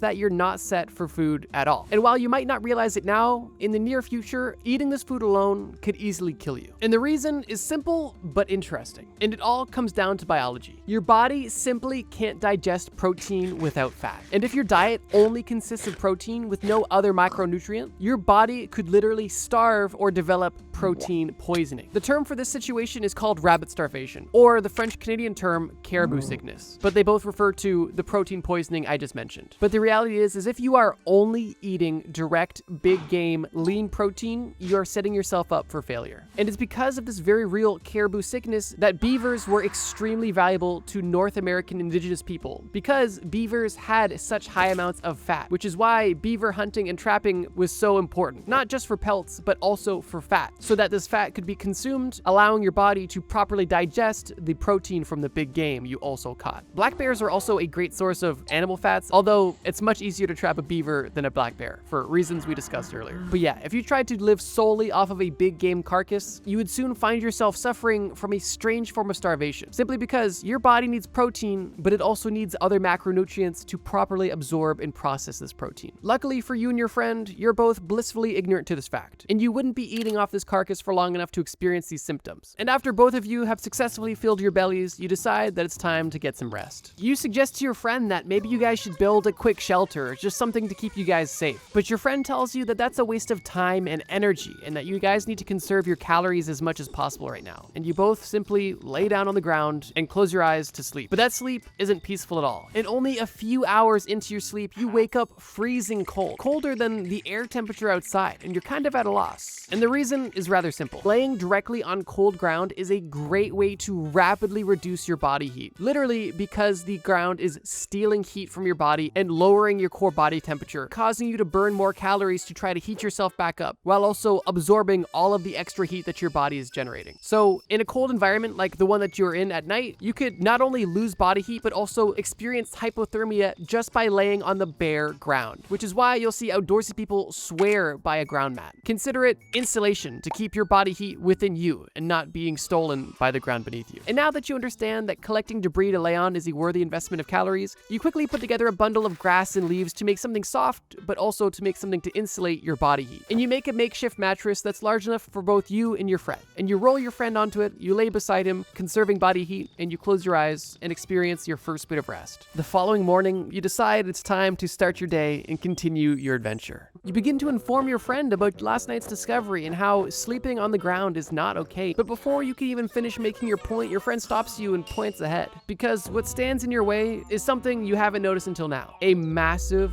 snow-capped mountain, and there's no way around it. You and your friend now need to begin hiking. Luckily, you and your friend are energized from a good night's sleep and at least some sort of food that doesn't almost kill you. And as you and your friend begin to climb through this mountain, the temperatures begin to get lower and lower. And it's at this point when you're able to make the point to your friend that body temperature is something you guys need to keep in mind in these survival situations. But as your friend brushes off your concern about body temperature, he tells you the only thing you guys should be concerned about right now is water. You begin to get nervous because now that you're halfway up this mountain and surrounded by snow, there's no water around you, but your friend laughs at you and reminds you that this snow is water. He grabs a handful of snow off the ground, which appears to be untouched, and begins to chow down on his solid water. And while to most this seems completely safe and logical, this is definitely not the most ideal way to consume water. The first risk that this poses is that this snow or ice could actually cause micro tears or cuts in your mouth, which could definitely cause problems down the line. But more importantly than that, consuming ice directly is a surefire way to lower your core body temperature, causing your body to work overtime to heat itself back up. Your friend may think that body temperature isn't an important ordeal, but you know that it's nothing to laugh at. And at this very moment, hypothermia is a much bigger risk to you than being dehydrated. But unfortunately, your friend is in a bit of a pickle. Because yeah, he was able to hydrate himself through all of the snow he just ate, but he's now shivering uncontrollably and he's hungrier than he was yesterday because his core body temperature has been lowered and his body is consuming as much calories as it can to heat itself back up. Now, you're thirsty as well, but you're not willing to go through that entire experience. And what you do is a lot more wise. You remember watching the Outdoor Boys YouTube channel, and luckily you had the same supplies that he did. You scoop up snow into some sort of metal tin, you put it over top of a propane heater, and you allow the snow to melt, and then you consume the pre-melted, ideally room temperature water, allowing your body to not have to reheat it once it's consumed. Your body can simply use it as is. And the benefit of using this method as well too, assuming you have access to some sort of heat source, is you can actually kill any bad bacteria. But assuming that's not a risk here, you're able to at least avoid the whole hypothermia your friend is now fighting. After this whole water debacle, you realize that your friend's only chance of regaining any sort of heat is by continuing to move. So you keep on your path going over the snow-capped mountain. Unfortunately, your friend is no longer shivering, but you and your friend are now facing a much different issue. You and your friend are now both sweating, which is good. Body heat at this point is not a concern at all. This shouldn't be an issue. And sure, you might smell a little bit later, but what is an issue is the base layer of what you and your friend are wearing. Before you even left, you and your friends were debating on whether or not you should wear your clothes in a certain order. And your friend, obviously being a bit more reckless, said it didn't matter at all. So he started by putting on a cotton undershirt, a cotton hoodie, and then put a jacket over top that was waterproof to help keep water out. You, on the other hand, wanting to be different, decided to wear a base layer that was more moisture wicking, but still followed that up with another hoodie and a waterproof jacket. Now here's the difference. While you and your friend are still sweating now, as soon as you guys stop and your body heat begins to go down, the sweat trapped in your clothes is going to be deadly. And if your base layer is made of cotton, that sweat isn't going anywhere anytime soon. And after hours of hiking, you and your friend decide to take a break, and you guys experience the effects of this firsthand. After only sitting for around 15 minutes, your friend is not only cold once again, but he is shivering worse than he was before. And like I mentioned, that's because now his cotton shirt is drenched with sweat. And when cotton gets wet, it loses its ability to insulate you, meaning that your friend has effectively put a cold conductor directly on his body, and also effectively removed a layer, making him at risk once again for hypothermia. Luckily for you, you unintentionally decided to dress and act appropriately. You didn't wear a cotton base layer, meaning that by the time you already sat down and relaxed, your shirt was slightly wet in your armpits, but the rest of your shirt was able to dry relatively quickly. And also, as you were hiking up the mountain, you decided to remove layers, allowing yourself to not get too hot or sweaty. And that is the reason why you're not experiencing hypothermia right now. Because as you can tell, getting sweaty in a cold survival situation could be life or death. And a good rule of thumb is, if it's cold enough to wear multiple layers, it's too cold to wear a cotton base layer or cotton at all. And while it may seem counterintuitive to remove layers when you're in a cold environment, if you are exerting energy and on the verge of sweating, it is best to remove these layers to prevent sweating as much as you can. As thick as your friend's plot armor is, he is struggling at this point, and still somehow alive. He is dealing once again with hypothermia, and you guys have no access to fire or anything to warm him up. Your friend randomly asks you if you have any alcohol on you, and coincidentally, you did. You had a small bottle of some pretty strong alcohol in your backpack, and you wondered why he wanted it. But before you could even ask him what he wanted it for, he grabbed the bottle out of your hands and chugged it. After wiping his mouth, he tells you that obviously drinking alcohol warms you up. It makes you feel warmer and increases your body temperature. And while I believe this is a myth we've all heard, it's been debunked numerous times, and it also is completely counterproductive. The origin of this myth is actually interesting and comes from a Saint Bernard dog that was carrying a brandy flask around its neck, and this dog was saving people that was buried in the French Alps. And unfortunately, this brandy may help you feel better, but definitely won't make you better. If you've experienced an alcoholic beverage, then you've probably noticed the sensation at some point of warmth. And this isn't because the alcohol is raising your body temperature, it's actually because the alcohol is making your blood vessels dilate, stimulating the nerve endings in your skin. But it doesn't actually increase your body temperature. And if you are in a cold environment that is specifically life or death, this dilation of the blood vessels will cause your body temperature to fall and likely cause you to die much faster than you would have if you just stayed sober. So although alcohol may give you the simulation of warming up and potentially take your mind off of the pain you're in, it's definitely not doing you any favors in the survival department. Realizing the severity of the situation, you come to the conclusion that you need to get out of this mountain quick.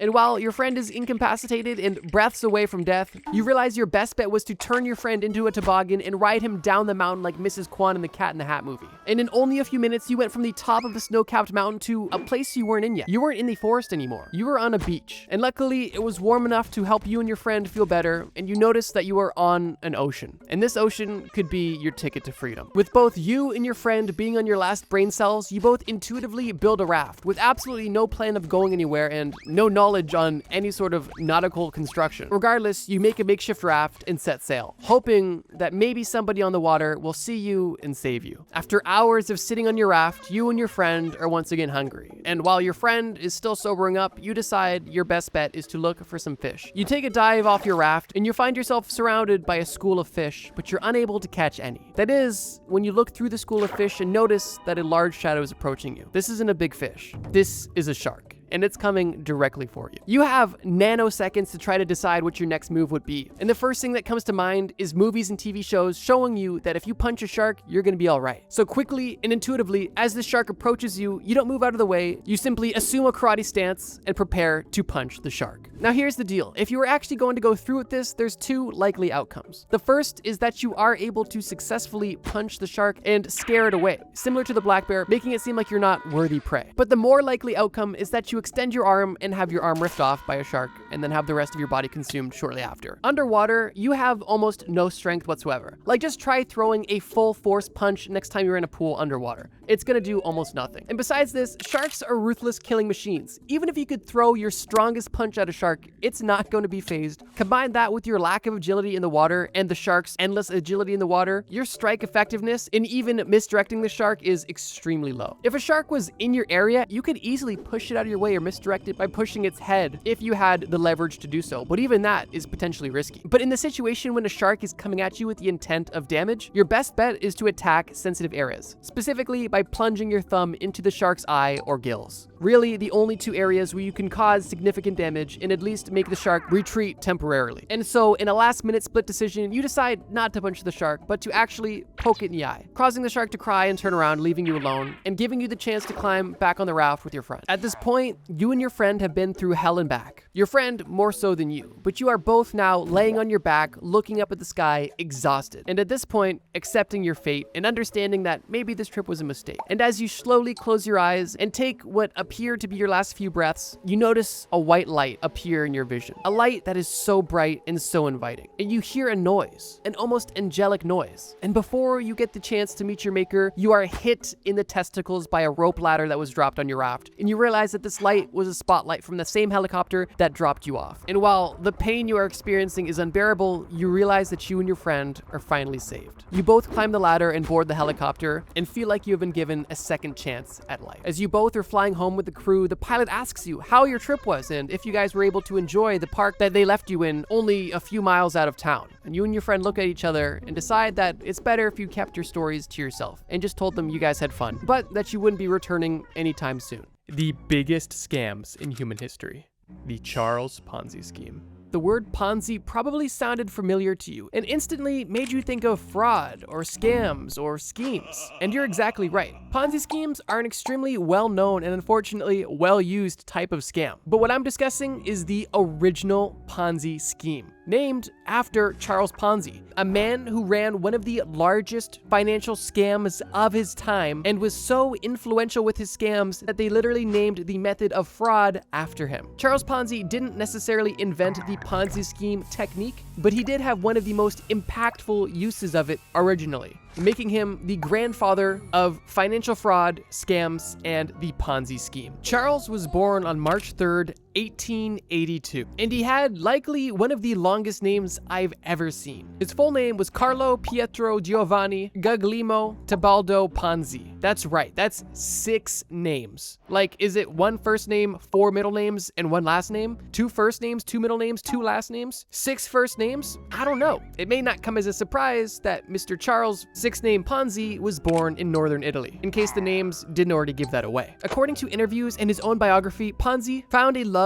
for earning and spending money at a young age. And he even said, quote, "Spending money seemed the most attractive thing on earth." Now, that's easy to say when you're spending time in universities with your rich friends and they're covering your tab. But once you need to start paying your own bills, that's when things get tough. And that's exactly what happened to Charles Ponzi, as he ended up leaving university with no money in his pocket and no diploma to show for his time at the school. And because of this, Ponzi decided that his best course of action was to follow in the footsteps of some of his family members and go to America to seek new opportunities. Now, in the late 1800s, early 1900s, that was relatively common, and a lot of Italians were emigrating to the United States from Italy, although not many of them ended up doing what Ponzi did. After arriving in America, Ponzi worked odd jobs, trying to get some sort of cash flow in this new life he had begun. Although he couldn't hold the job down for long because he was often caught stealing. Once he likely burned too many bridges in the States, he then decided to move to Canada. Once in Canada, he found his first real career as a bank teller at a bank that was specifically made for Italian immigrants coming to Canada. He was obviously a shoo-in, and because of this, combined with his people skills, he was able to quickly climb the ladder of the company. And this really marks the turning point, where his petty theft turns into widespread financial fraud. Now, it wasn't with this bank where he committed the fraud that we're going to end up discussing, although it's definitely where the seed was planted, because the bank that he was working for actually ended up going under, because the founder of this bank, Luigi Zarassi, was actually running a Ponzi scheme out of this bank, offering high interest rates to customers and paying out those interest payments from new deposits. And once this bank collapsed, Ponzi's career also collapsed, leaving him once again with no money and no direction. And during this time, he actually got caught with a fake check and went to prison for 3 years, which he served, and then after his time was up, he went back to the United States. And once back in the States, he obviously started a new life, right? He was a clean man. He went to jail. He learned his lesson.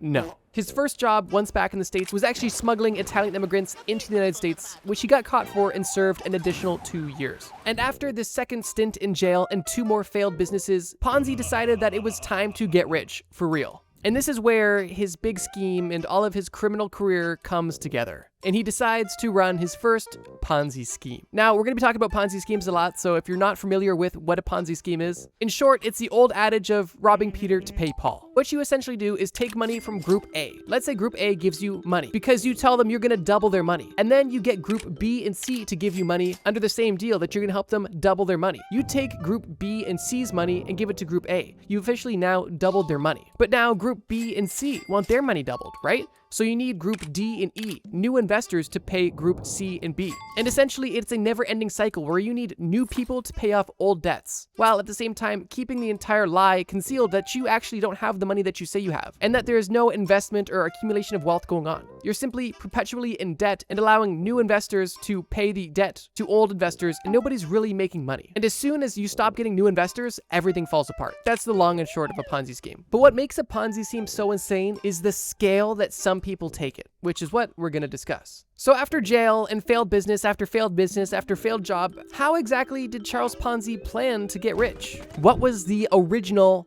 Ponzi scheme? It actually involved postage coupons. Obviously, in the early 1900s, like literally 1906, there was no iMessage, there was no Instagram, there's no text, there's nothing. And letters were huge. And during this time, there was something known as an international reply coupon. And what it was basically a courtesy. Let's say that you're in the United States and you're writing a letter to your friend in the United Kingdom. You might pay 25 cents to send your letter to your friend. But as a courtesy, you might not want to make them spend their own money to reply to you because they didn't ask for you to reach out to them, right? So this international reply coupon is something that you would buy put in the letter that you're sending to your friend so that when your friend opened the letter, they had a coupon to send you a letter back free of charge to them because you already paid for it. Makes sense and seems simple enough. But to Ponzi, this wasn't simply a courtesy, this was an arbitrage opportunity. You see, as a scammer, Ponzi was always looking for people to pick up his business ideas. And because of that, he was sending letters constantly to people that he was pitching business ideas to. And one day he got a letter back from a company in Spain. And this company included an international reply coupon in the letter. And one thing that Ponzi noticed was that the price on this international reply coupon from Spain was different than the price of the ones he could buy in the States. Now, this is interesting because on paper, all of the coupons are supposed to have the same cash price. But because of World War I, inflation affected different areas differently, meaning that although the prices may have remained the same, the values of the currencies have not, which meant that there was an opportunity for Ponzi to make some money. For simple math, let's say that you in the United States could buy one of these reply coupons for 5 cents USD, and your friend in the United Kingdom could buy a stamp for 5 pence. Assuming at one point these currencies had the exact same value, both you and your friend are paying the same amount for these coupons. However, let's say inflation affected the UK more than it did the US during World War I, and now the Great British Pound is worth 10% less compared to the US dollar. There's an opportunity, because while the prices of each of these items is still the same, the relative value of the money that your friend in the UK is buying them for is less. Meaning that if you converted 500 US dollars for 550 Great British Pounds, you could get 11,000 international reply coupons. And if you sold those 11,000 international reply coupons in the United States, you would get 550 US dollars. So through this clever strategy, you were able to turn 500 US dollars into 550 US dollars. And that's the basis of this scam. And while that process is known as arbitrage and isn't a scam, that's just an opportunity that exists between markets, what Ponzi ended up doing definitely was a scam. Ponzi started claiming that he could give people big returns because of this arbitrage opportunity. And he told potential investors that he had people all across Europe that were buying up these coupons in bulk, shipping them to the States where he was selling them for a profit. And that if you as an investor were looking to make some money, simply give him your money, he will buy these coupons and give you a return. And the return that he was claiming was massive. He claimed a 50% return in 45 days or an 100% return in 90 days. And if you're familiar with investing at all, those are insane returns. Now here's the thing. Experienced investors at the time weren't falling for Ponzi's scheme. They knew his pitch seemed too good to be true. And when they pushed him about how this money was being made, Ponzi refused to give information under the guise that it would help the competition. This obviously wasn't satisfactory to high-level investors, and for that reason they were interested. However, Ponzi was definitely able to fool the common folk, people who had aspirations of getting rich quick and didn't really know any better. And that ended up becoming the basis of the company that he had just started, the Securities Exchange Company, a company that would go on to become one of the largest scams of all time. Because of the massive returns that Ponzi was claiming and initially paying out, the word spread like wildfire. And it wasn't long until he had thousands and thousands of customers investing millions of dollars directly with him. And it's claimed that at the height of his career, he was pulling in over $250,000 per day, which is over $3 million a day in today's money. But in case this wasn't already obvious, nobody was buying these international reply coupons at all. Although that was technically a possible arbitrage opportunity, the operational logistics of operating that sort of scheme would have made no sense for investors. As after you paid people to buy these coupons, ship them overseas, and sell them domestically, that small 10% margin would have been eaten up. And if inflation ended up changing in any of these markets that they were operating in, the entire thing could have fallen apart anyways. That being said, Ponzi was telling investors that their money was going to fund this arbitrage opportunity, when in reality, it was going into his bank account, funding his lavish lifestyle, and paying out old investors. But all of the fun and games did not last long, because in the summer of 1920, everything came crashing down for Charles Ponzi. Essentially, what happened was Charles was not only getting popularity through word of mouth, but he was now getting media coverage. And one of the biggest newspapers in Boston, which he was living in at the time, posted a story about him and his rags to riches story and how he was able to provide such unheard of returns to his investors. It was great publicity and earned him additional millions. However, this newfound attention gathered newfound year-round scrutiny, and it wasn't long until people started to investigate him. And shortly after this great PR came hit pieces, which weren't even hit pieces. They were just basically saying, hey, this guy has no money. Go get your money. And at that point, investors were like, yeah, I would like to get my money. And once it was proven that Charles Ponzi was not only insolvent, but also a criminal with a record in Canada and the States, investors were furious, and almost like a bank run, everybody wanted their money at once, which is obviously impossible with a Ponzi scheme, and the house of cards officially collapsed. It was later confirmed that Ponzi never sold any international reply coupons within the United States, and at the time of his arrest was $7 million in debt. Keep in mind, this is 1920 money. Charles Ponzi ended up being convicted of mail fraud, and the collapse of his Ponzi scheme actually resulted in the subsequent collapse of 6 other banks. And of course, the financial hardship and ruin of the tens of thousands of investors that trusted Charles Ponzi with their money. Some fortunate investors did receive 30 cents on the dollar back, and some received nothing back at all. In total, investors at the time lost around $20 million, which calculated for today's money is over $300 million.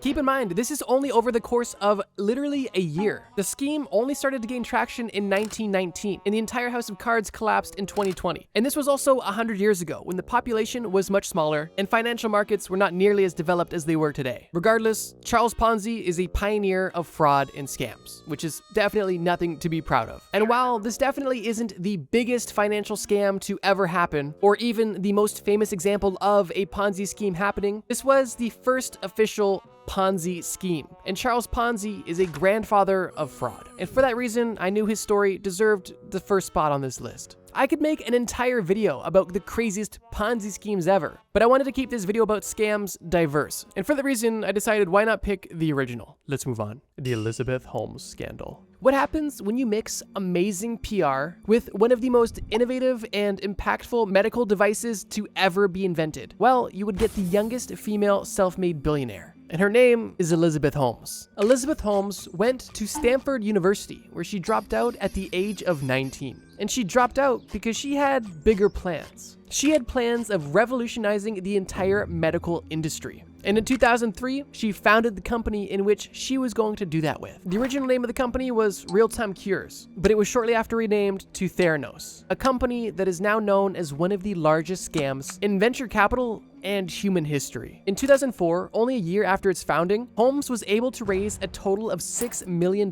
in funding for her healthcare project. And in 6 short years, by the end of 2010, her company Theranos had over $92 million in venture capital investments, which basically just means rich business people invested in her company to help it grow so they could make a return on their investment. The reason why Elizabeth was able to gather almost $100 million in investor funds in only 7 years after founding the company isn't because she was the smoothest talker of all time, or because she had the craziest arbitrage opportunity. She had a very compelling idea in a market that was extremely profitable. As I mentioned, Theranos is a healthcare company, and the specific goal of Theranos was to develop a machine that could provide the most accurate and comprehensive analysis of your current health through only a minuscule few drops of blood. And the reason she claimed to have had this idea is because she was very scared of needles and realized that blood testing required a lot of blood and a lot of needles. Although, if you could develop a technology that only required a finger prick to gather important health information, more people would be willing to get this sort of testing. Testing could be done more easily and accessibly, and ultimately, lives could be improved and even saved. Just think about it. If you could walk into a Walgreens, prick your finger, put a drop of blood onto a machine, and know basically everything about your body, diseases you might be at risk for, diseases you might have, and deficiencies you may have, why wouldn't you do that? And this, obviously simplified, is the story that Elizabeth Holmes was selling, specifically in the form of the Edison, the machine that Theranos was developing to do all of this magic work, where it could take a few drops of blood and analyze it and even diagnose the patient. Now, obviously, this is a video about scams, not medical breakthroughs, so what gives? Holmes had really big ideas, but unfortunately, she lacked big execution and integrity. See, in Silicon Valley, the idea of this up-and-coming medical company with the amazing results was gaining popularity, and obviously that showed with the investments being made. But Holmes' scheme was only further given credibility by the people she was surrounding herself by. Specifically, well-known, successful, and credible investors and also board members, as well as former and current members of the United States government. And this was intentional on her part. She wanted to make herself and her company seem legit as possible, which is interesting because for a while, Theranos was in quote-unquote stealth mode, which essentially meant that it was not publicly facing at all. There was no website, no social media, simply a behind-the-scenes product that investors were getting in early before it went to market. Theranos at its peak was valued at over $9 billion and even had a partnership with Walgreens, one of the largest pharmacy chains in the entire United States. And this is actually where part of the scam gets dark, because this partnership involved Walgreens using Theranos' Edison device to diagnose patients. But here's the deal. And this is kind of the encompassing issue with this entire situation. Theranos never had a working product. This Edison machine never worked as described. They claimed with a drop of blood, you could have over 200 tests performed, but that was simply never the case. And not only could it not do that, what it did do was typically inaccurate. And obviously, when you're having inaccuracies medically at scale, you are going to have dire consequences. People getting misdiagnosed. And as a consequence, people could die. Now, for the medical victims, there is a bit of a silver lining, because Theranos knew that their machine was inaccurate and didn't work fully, if at all. And for that reason, they were sneakily doing third-party lab testing, essentially outsourcing their blood work to other companies that do legitimate blood work, which at least doesn't put patients at risk, but is fraud when you are telling investors that you are using a proprietary machine and you are still lying to medical patients. If you are telling them that, oh, yeah, you just need a prick of blood, and then you show up at the office and they're like, oh, actually, we need to draw blood for you, but not everybody, only we need to draw blood from you, but everybody else gets a finger prick. Just in this situation, you need to get blood drawn. It is still deception in a medical setting, which is never okay. And for all the investors that thought that they were getting in early to this revolutionary medical device, they were actually funding nothing of the sort. And that's where things begin to fall. Because in 2015, a whistleblower from within the Theranos company brought his concerns to a Wall Street Journal journalist. And together, they exposed the lies about the technology and how Theranos was using traditional lab equipment and lying about basically any real innovation. And this is when the floodgates opened, because the following year, in 2016, Walgreens terminated their partnership with Theranos and closed all of their in-store testing centers. And because of this, major investors began to withdraw from the company and even demanded their money back. And only a few years later, in 2018, criminal charges were placed after a lengthy court proceeding where Elizabeth Holmes claimed her innocence confidently and proudly. She was eventually convicted of 3 counts of wire fraud and 1 count of conspiracy to commit wire fraud, which is honestly a bit light in my opinion. Regardless, she was sentenced to over 11 years in prison, where she currently resides to this day. So yeah, this is really a heartbreaking story for many reasons. Elizabeth Holmes seemed like such a promising, bright, young entrepreneur, and on the surface seemed to pave a path for female entrepreneurs and the entire medical industry. However, in reality, she was just a female Steve Jobs wannabe with the craziest eyes you've ever seen and a complete disregard for investor funds, any sort of transparency, or for accurate results for the patients that they were working with. Investors were credited back whatever funds were currently available, and hundreds of people lost their job,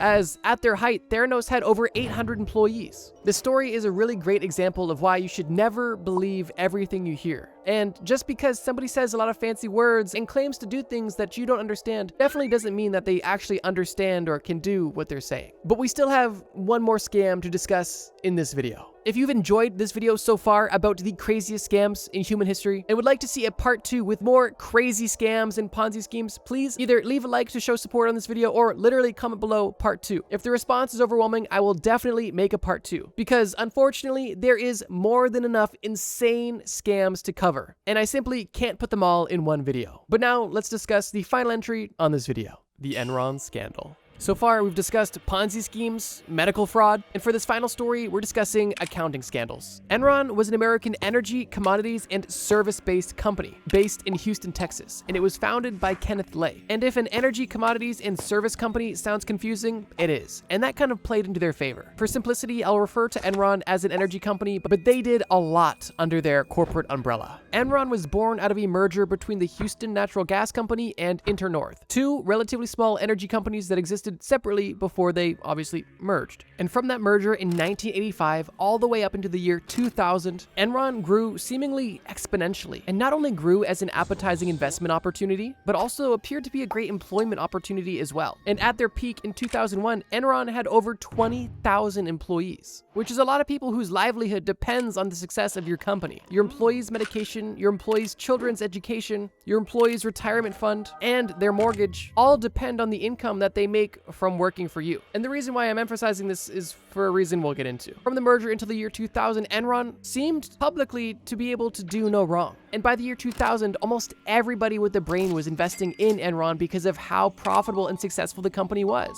They were innovative when it came to commodities trading, and they appeared to be the top of their field. And Fortune magazine even named Enron America's most innovative company for 6 consecutive years in a row. So of course, there was nothing going on behind the scenes, right? You know what video you're watching. That obviously wasn't the case. Just look at this. From 1998 to 2000, this is what the stock price looked like. This is a very healthy, good-looking stock, right? Now, this is what the stock chart looks like from 2000 until the end of 2001. Yeah. From over $80 to under 80 cents in a year. Enron's house of cards also collapsed, but it wasn't because they were running a Ponzi scheme or they had a fraudulent product. It's because they were absolutely fraudulently manipulating their accounting to make their numbers seem way better than they actually were. They publicly disclosed false information to try to deceive investors and company stakeholders. And for a while, it worked, until it didn't. Let me give an example of one of the ways they manipulated their accounting to make their revenues look better than they were. In the year 2000, right before their bankruptcy and collapse, Enron actually signed a 20-year contract with Blockbuster. The goal was to develop an experimental online streaming service of sorts for videos, which, if it worked, could have been huge. But unfortunately, the technology never worked, and only a few years into this contract, Blockbuster actually ended the partnership.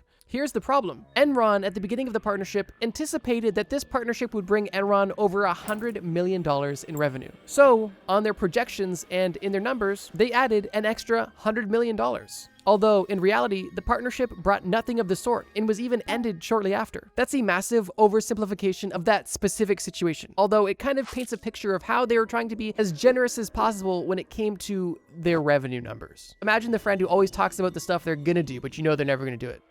It's kind of like that, you know? They're counting money that's not actually in their hands yet, which in business and in life is extremely unwise. But Enron wasn't only fudging their revenue numbers, they were also hiding a lot of their debt. And they did this in a clever yet simple way. Essentially, they would take Enron's debt and pass it to side corporations that would literally only exist to hold debt. And this worked because on the balance sheet for Enron, that debt wasn't there. So let's just say for simple numbers, Enron had $100 in debt, but they only wanted to tell their investors they had $20 in debt. Well, they would have 2 side companies that would each hold $40 in debt, removing a total of $80 of debt out of Enron's accounting. This very deceptive strategy allowed Enron to essentially reduce 80% of their debt instantly without actually solving their money problems. Them over-reporting their revenue and under-reporting their debt gave millions of investors and thousands of employees false confidence in the company that they were either invested in or working for. Now, if you're familiar with publicly traded companies, you may be asking, how is this even possible? If you're publicly traded, you have to be audited. And well, they were audited, but the people that were auditing Enron were paid by Enron, and they were paid handsomely to not look too closely into things. And once again, this all began to fall apart when public scrutiny began to rear its ugly head. As in 2001, analysts and journalists both started questioning Enron's financial practices. And after further investigation, the truth came out, investors lost all confidence in the company, and the stock price collapsed within months. And unsurprisingly, in that same year, Enron filed for bankruptcy. And at the time, it was the largest corporate bankruptcy in US history, and still is one of the largest of all time. The 2 primary people to blame for this entire situation were Ken Lay, the man who founded Enron initially through the merger, and the company's CEO, Jeffrey Skeeling. And because of this, both of these men were sentenced. Skeeling was sentenced to 24 years, but only served 14, and also paid a $45 million fine. Ken Lay, on the other hand, actually ended up passing away at the age of 64 in between the time of trial and conviction. The collapsing house of cards for Ken Lay and Jeffrey Skeeling was one thing, and honestly, I don't feel bad for them at all. But who I do feel bad for are all the investors and the over 20,000 employees who not only lost their jobs in a company that was lying to the public, but also lost their entire retirement retirement savings, which many of these employees had almost primarily in Enron stock, which was now worthless. That is adding insult to injury. Not only did you lose your job, but your only nest egg, your only savings, your only thing that could kind of, float you between jobs was also wiped out almost essentially in an instant. And keep in mind, these 20,000 employees, I'm sure plenty of them had families and plenty of them had kids. And I wouldn't be surprised if some of these people ended up getting divorced or even ended up ending their lives because of the stress of losing their career and their entire retirement because their boss couldn't tell the truth. And for investors that weren't employees of Enron, in total, they lost billions of dollars due to this elaborate accounting fraud. And once this entire situation was fully made public, rules and regulations in regards to accounting for publicly traded companies were severely tightened up because the Enron accounting scandal proved quite obviously that there was massive gaps where fraud could easily happen. Useless ancient instincts we all still have. As much as we like to believe that as a species we are civilized and technologically advanced, in reality, a lot of modern day society and our day-to-day life is still heavily influenced and, quite honestly, controlled by primal instincts, deeply ingrained in our brains over hundreds of thousands of years of human development. But in this video, we're going to discuss examples of primal instincts that were helpful at the time that today are quite useless or, in some cases, making our lives harder. Let's get started. I would guarantee that most people watching this video, if not everybody watching this video, enjoys a sweet treat. And while some of us enjoy a sweet treat guilt-free, some of us also feel bad that we quite often crave such sugary things that we know aren't good for us. But the reason most of us crave such sugary and sweet foods and drinks was at one point in time crucial for our survival. During the ancient prehistoric days of humanity, food was a luxury and likely the most valuable currency. And it's for that reason that humans were really eating anything and everything they could get their hands on. But not all foods are built the same. Eating bugs and leaves is cool, but nothing quite hits the spot to a caveman like something extremely sweet or something extremely fatty. And the reason for this is simple. Sugar specifically is extremely valuable to the body because it gives your body a quick boost of energy, something that many foods aren't able to provide. And because of this, your body responded extremely positive to this food source that was able to give you such a quick hit of energy. Even if your body wasn't in dire need of energy at the time, your body is able to store that excess energy in the form of fat, meaning that at any time, at any place, if there was anything sweet around, your body knew to consume it there and then. And at the time, this could have meant life or death. Now, unfortunately, the stakes today are not nearly as high. And I would say that most people, if not everybody watching this video, does not struggle with food scarcity either at all or definitely not to the extent that cavemen did. Meaning that eating the bag of gummy bears on your nightstand isn't life or death. It's really just how much willpower do you have to overcome your primal urges. In today's world, eating anything sweet you can get your hands on almost has the opposite effect, because at best, this excess sugar is just going to put extra weight on your body. And at worst, it's actually going to have a detrimental effect on your overall health. The complete opposite of the intent of this instinct in primal times. So if you ever feel bad about having low discipline when it comes to sweets, it's because a caveman hundreds of thousands of years ago realized that berries and honey give you a kick of energy that bugs, leaves, and animal fats just couldn't do. Oh, and as a quick bonus, the reason why everything in the world today is so sugary is directly related to the human instinct of craving excess sugar. Humans don't crave sugar because everything in the modern diet is full of sugar, because these companies realized long ago that humans fundamentally crave sugar. And if these food companies could provide it to you, you're very unlikely to say no. And that's another trend you'll notice in this video. Not only are your instincts personally working against yourself, but other entities are using your instincts against you for profit, which is kind of dystopian. Another more dystopian part of modern day life is the fact that even though we are living in the best time ever to exist as a human, we likely deal with the most issues ever. And this is because humans have a deeply ingrained negative bias, which, like you guessed, in primal times served a crucial purpose in our survival. But in the modern day, in a world full of complexity, it only makes our life that was supposed to be easier much harder. I would argue that most people understand that they should be grateful for everything they have in their life. But realistically, gratitude is something you kind of have to remind yourself to have and do. And this is because your mind isn't naturally programmed to be like, oh, this is so great, this is awesome. No, your mind is actually programmed for the opposite. The ancient primal world was filled with real immediate dangers, natural disasters, predators, other tribes, famine, and so forth. You and your loved ones' lives were consistently under attack. And because of this, the best way to survive in a world where everything could and would kill you is to be aware of those things and to primarily focus on the negative or dangerous aspects of life, which at the time was a lot more common than anything else. And while this bias as a caveman was extremely crucial, in the modern day where almost none of these threats exist, we are still dealing with the consequences of this bias. Just think about it. If there was two cavemen in prehistoric times, one who went on a walk and saw, oh, there's a dangerous thing, I'm not gonna go there. Oh, I stepped on something sharp, this place could be dangerous. I'm gonna go home and remember this and just,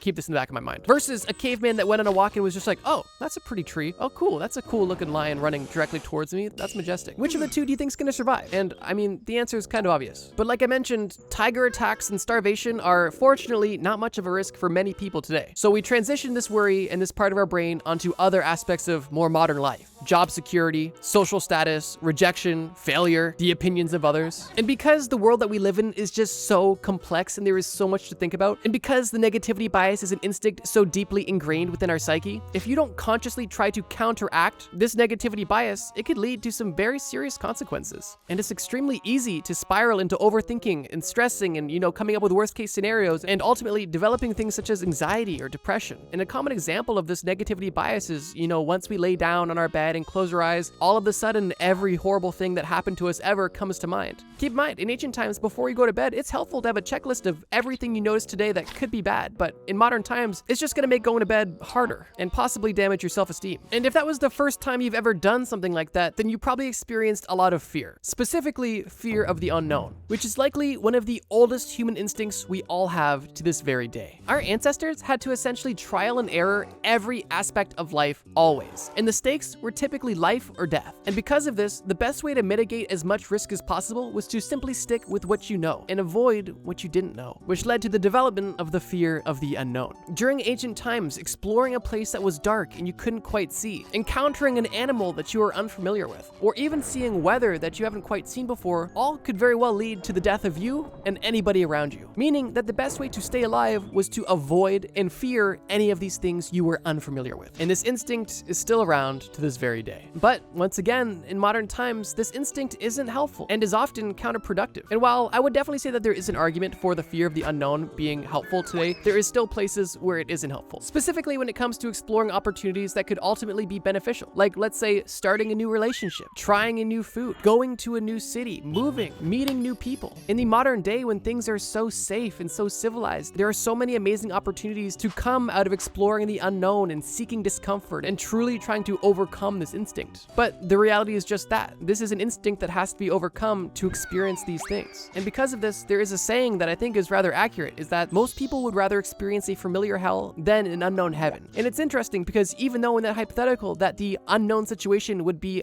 objectively better, because it's unknown, it's still scarier than dealing with something objectively worse that you're at least familiar with. But it wasn't only the unknown that our ancestors were afraid of. There was actually quite a few fears that our ancestors hold that we still hold today. Another example being the fear of failure. Now, once again, there is instances where this fear is still helpful in the modern day, but as a whole, the exaggerated fear of failure is more detrimental to people than it is helpful. In ancient times, goals were simple and immediate. If you were on a hunt, your goal was to secure an animal. If you're looking to reproduce, your goal is to secure a mate. If you're looking for shelter, your goal is to find a warm and comfortable place. And in all of these instances, if you failed to meet your goal, your life or your bloodline was done. And those stakes are pretty high. And over hundreds of thousands of years of development, our brain began to realize that if we really want something, we cannot accept failure as an option. And while in the modern day, many of our goals are not life or death at all, a lot of people still act like them. Doing worse on an assignment than you anticipated, not getting the promotion you wanted, having an application denied for almost anything. All of these things are uncomfortable and upsetting, but in most cases, they are not life or death. Although some people still act like they are, but it is so ingrained in our being to have that exaggerated fear of failing that typically only holds us back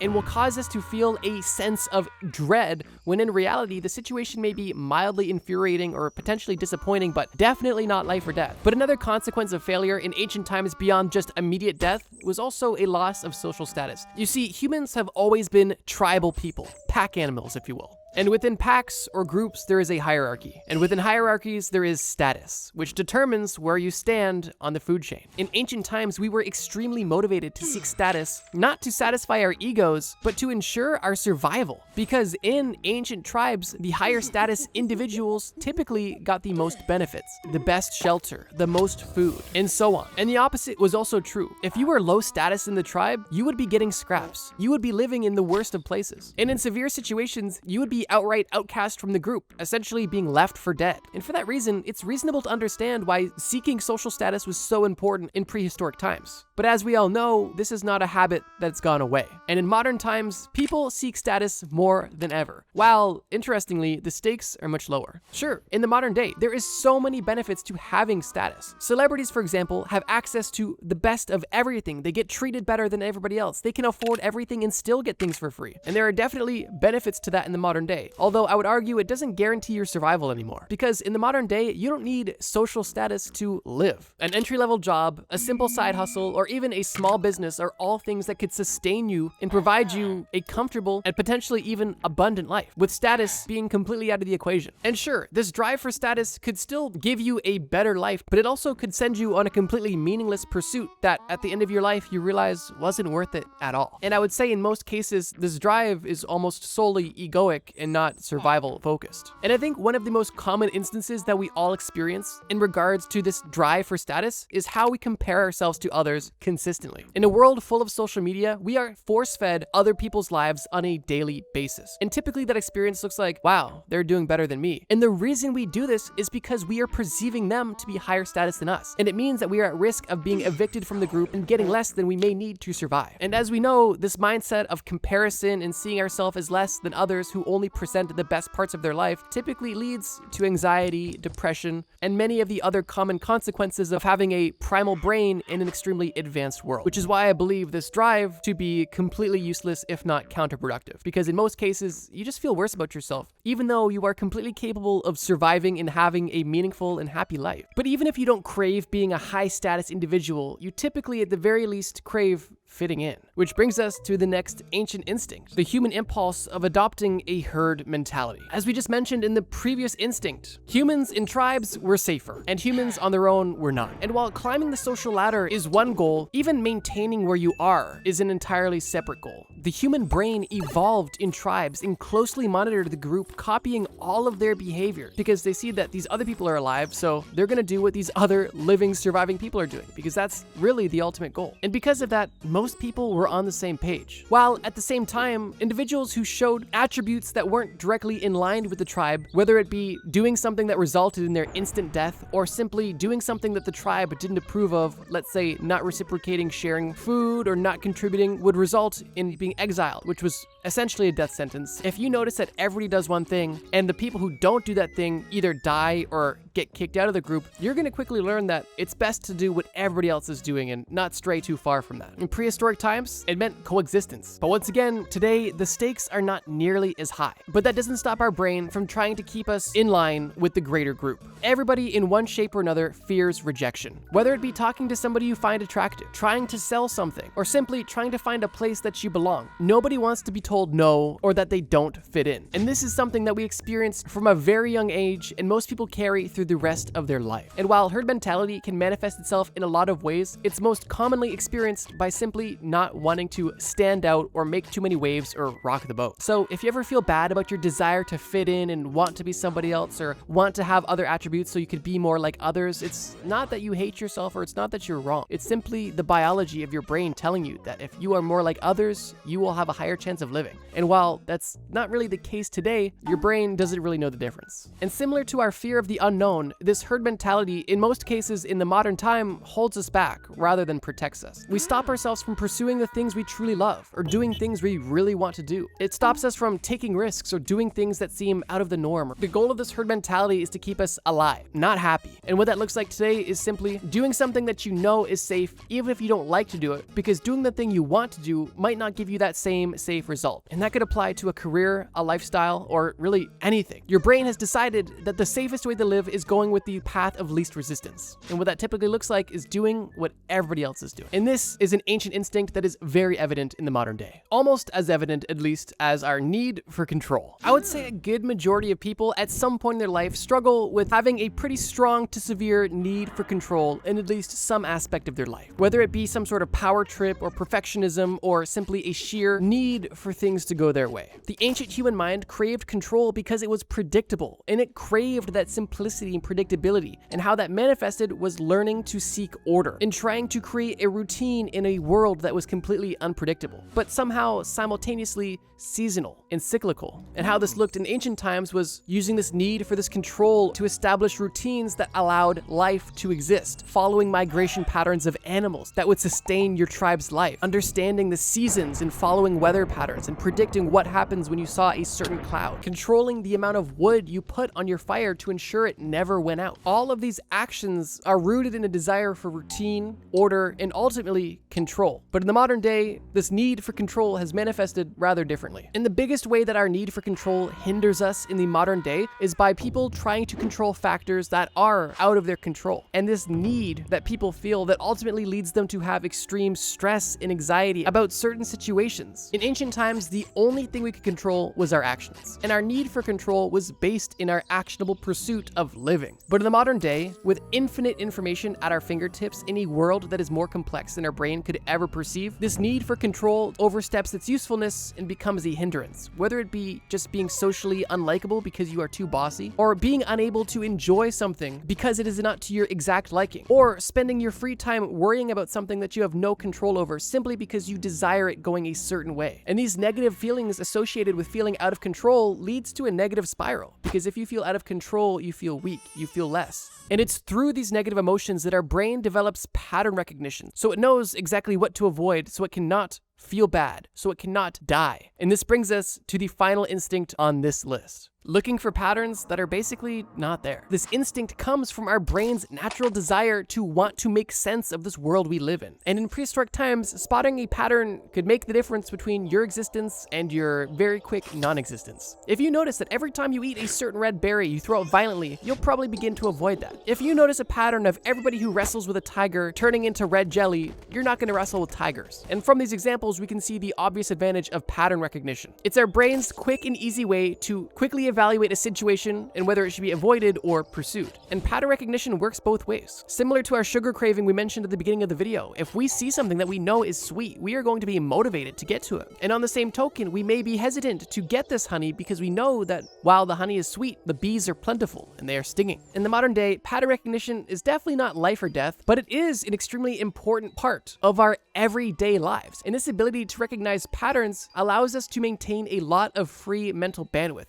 because if every time we approached a certain situation we had to reevaluate it from scratch, well, you would be thinking consistently. But if you have a kind of mental catalog of things you could quickly reference every time you see something you've seen before, your mind is able to streamline the process of thinking, which is something your brain's always trying to do. But here's the thing, even though pattern recognition in the modern day can and is extremely helpful in some cases, much like the others we've discussed that are helpful, they typically overstay their welcome and overstep and can be very detrimental. And how pattern recognition typically oversteps in the modern day is by causing us to misinterpret events without context, overthink situations that are not as deep as we think, or jump to conclusions that are not there. And the reason why we do all of these things is because our mind is consistently trying to understand things. So if we have a little bit of context around something, our brain is going to try as hard as possible to try to categorize the unknown with something we know, which is most often seen when people are generalizing things, whether it be about ideas or even people. Our brain wants to seek a pattern so it can reassure itself it knows what's going on here. In ancient times, if you saw an animal with pointy teeth, you didn't need any more context about it. But in modern times, you can see a person with tattoos and go, wow, this is a bad, scary person, I'm going to avoid them. When in reality, the fact that somebody may or may not have tattoos means absolutely nothing about their character and who this person may be. But our ancient brain that we possess wants to keep us safe and wants to generalize as much as possible, to quickly process information and to conserve as much energy as possible. And that wasn't a knock at people with tattoos. I have tattoos myself, they're just under my red shirt. But it's an old-timey stereotype that I thought would make sense. And by this point of the video, you've probably already begun to recognize some patterns yourself. One pattern is that all of the entries on this list are actually intertwined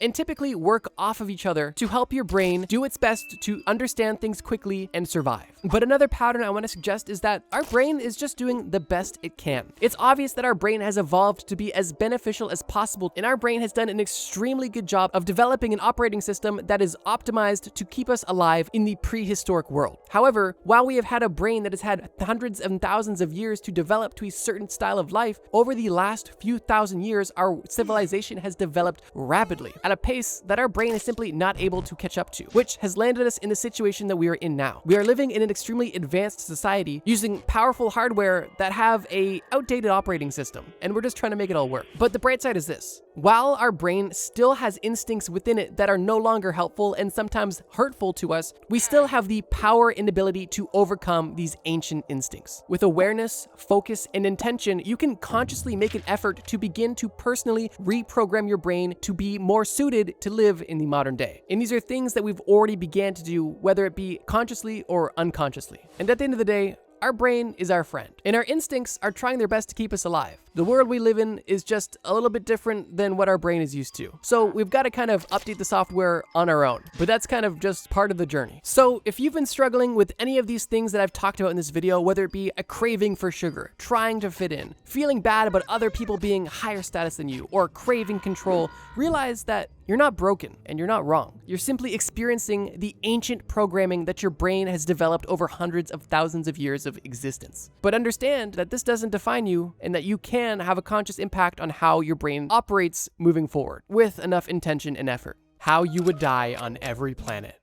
This is you on Mercury. This is you on Saturn. And this is you in Uranus. What's the commonality between all of these versions of you? Well, they're all dead. And that's because basically every planet in our solar system is uninhabitable. But today we're going to explain exactly how you got to all of these planets and what about these planets caused you such a harsh and painful death. And to do that, let's take a couple steps back. Before you died on any of these planets, you are the bravest astronaut this side of the Mississippi. And NASA has decided that now is the time that we embark on interplanetary travel.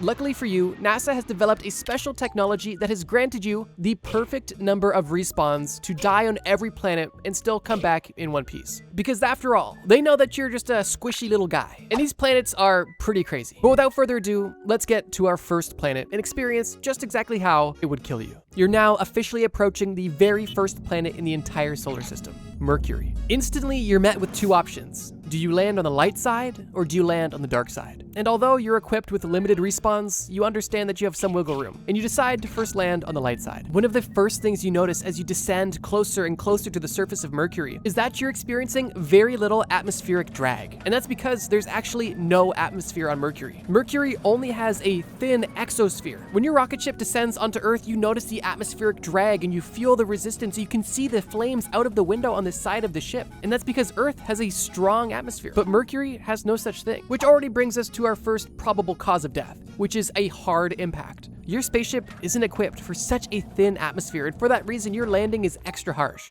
Although, miraculously, you and your ship survive. And you're now on the surface of Mercury. And before you even step out of your ship, you notice that the surface is bumpy and mountainous, and that's due to this lack of atmosphere. Just like how your ship experienced no atmospheric drag, meteorites don't either, meaning that they don't burn up when they enter the planet's exosphere. They keep going until they impact the ground hard, making the surface of Mercury look like an abandoned war zone. Regardless, you press the button, open the door, and you step foot onto the surface of Mercury. And within seconds, the spacesuit that your life depends on fails and begins to melt. The pressure that your spacesuit maintains to keep oxygen in the suit is gone due to burn holes that have appeared throughout the suit. And now you and your spacesuit are melting on the surface of Mercury, and before you're even able to gasp for air, your skin is boiling, your organs are shutting down, and you are dead before you can even asphyxiate from the lack of oxygen. That was probably quicker than you thought, but that's just the harsh reality of the light side of Mercury. Because Mercury has no atmosphere and a very thin exosphere, you are directly exposed to the harsh sun in full effect. And what that looks like, at least for the warm side of the planet, is temperatures approaching 427 degrees Celsius, which, like I mentioned, is enough to essentially cook you in seconds. But it doesn't just stop there, because not only does the lack of atmosphere not protect you from the sun's heat and radiation, but the lack of atmospheric pressure also means that the boiling point of water is significantly lower, which means that not only would all of your organs fail due to the sheer heat your body is experiencing, but also all of your bodily fluids would almost instantly evaporate. So yeah, the light side of Mercury is nothing to mess with, and the sheer unprotected exposure to the sun would kill, vaporize, and melt you in a matter of seconds. And even if it didn't, even if you were the most heat-resistant person in the world, there's also no oxygen, which kind of just seems like a cliff note at this point, but it is true, there's still no oxygen, even if you could survive this heat.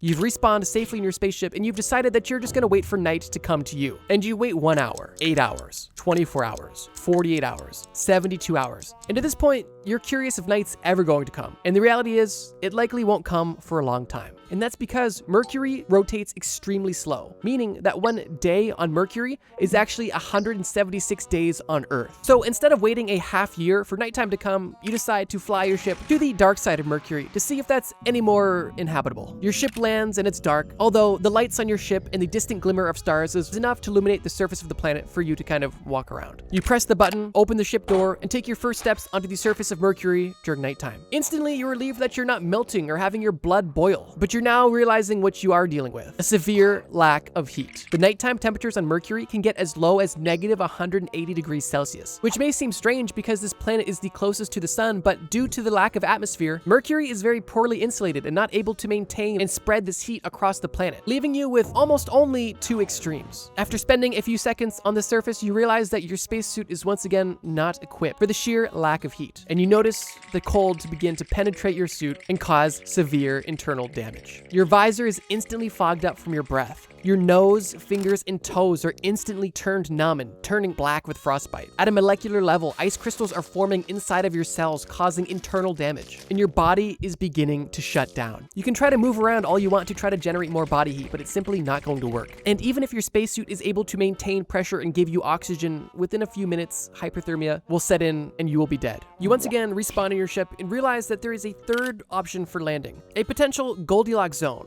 You notice that the daytime is too harsh and the nighttime is too harsh. However, there is a strip in the middle of the planet where night meets day, and you decide to land there. Scientifically, and this is real, this area is known as the Terminator Zone, and it's the most moderate place on the entire planet, which is kind of ironic. Regardless, you fly to the Terminator Zone, you land, and you step out of the ship. The part of the Terminator Zone that you find yourself in is on the warm side, not the cold side. You're experiencing more of the sun exposure. However, it's not nearly to the same degree that you experienced on the daytime side, although this moderate temperature still far exceeds the temperature that your NASA spacesuit is able to tolerate. And I guess that this is a good time to mention, because in this hypothetical, we're using NASA's most current flagship spacesuit, which is rated to tolerate temperatures up to 121 degrees Celsius and as cold as negative 157 degrees Celsius, meaning that the suit definitely gives you a huge advantage over being, well, naked, but it's simply no match for the harsh conditions of Mercury. And for that reason, you once again find yourself dead within minutes. Leaving Mercury with your captain's logs full, you now make your way to the next planet in the solar system, Venus. Not to be confused with Penis. I don't know what happened there, but yeah, we're heading to Venus. Your ship is now orbiting Venus, and you begin your descent into this mysterious red-looking planet. As you descend closer to the surface of this planet, you can't help but notice the sheer opposites that you have just experienced. As you're descending closer to the surface of Venus, you are seeing clouds almost everywhere. Thick clouds at that. It's almost like a dark fog, and the closer you get to the surface of Venus, the darker things have become, which in contrast to Mercury is total night and day, because Mercury had no atmosphere, meaning no clouds, no air resistance, nothing. Venus, on the other hand, has an abundance of air pressure, meaning that your landing is relatively easy and light. But the pleasantries of Venus are about to end. Your ship gently lands on the surface and almost instantly begins to make creaking noises. These are noises you haven't yet heard from your ship, but you continue on. You press the button, open the bay door, and step onto the surface of Venus, where you're met with familiar and extremely unfamiliar problems. The first familiar problem is the extreme heat. The surface of Venus is actually hotter than the surface of Mercury, reaching temperatures of 464 degrees Celsius, which is hot enough to melt lead. And because of this, like on Mercury, the integrity of your suit is compromised, you have lost all air, your skin is melting, your liquids are evaporating, and you are dead within seconds. But let's just say, hypothetically, if your suit was able to handle this amount of heat, well, you wouldn't last much longer at all.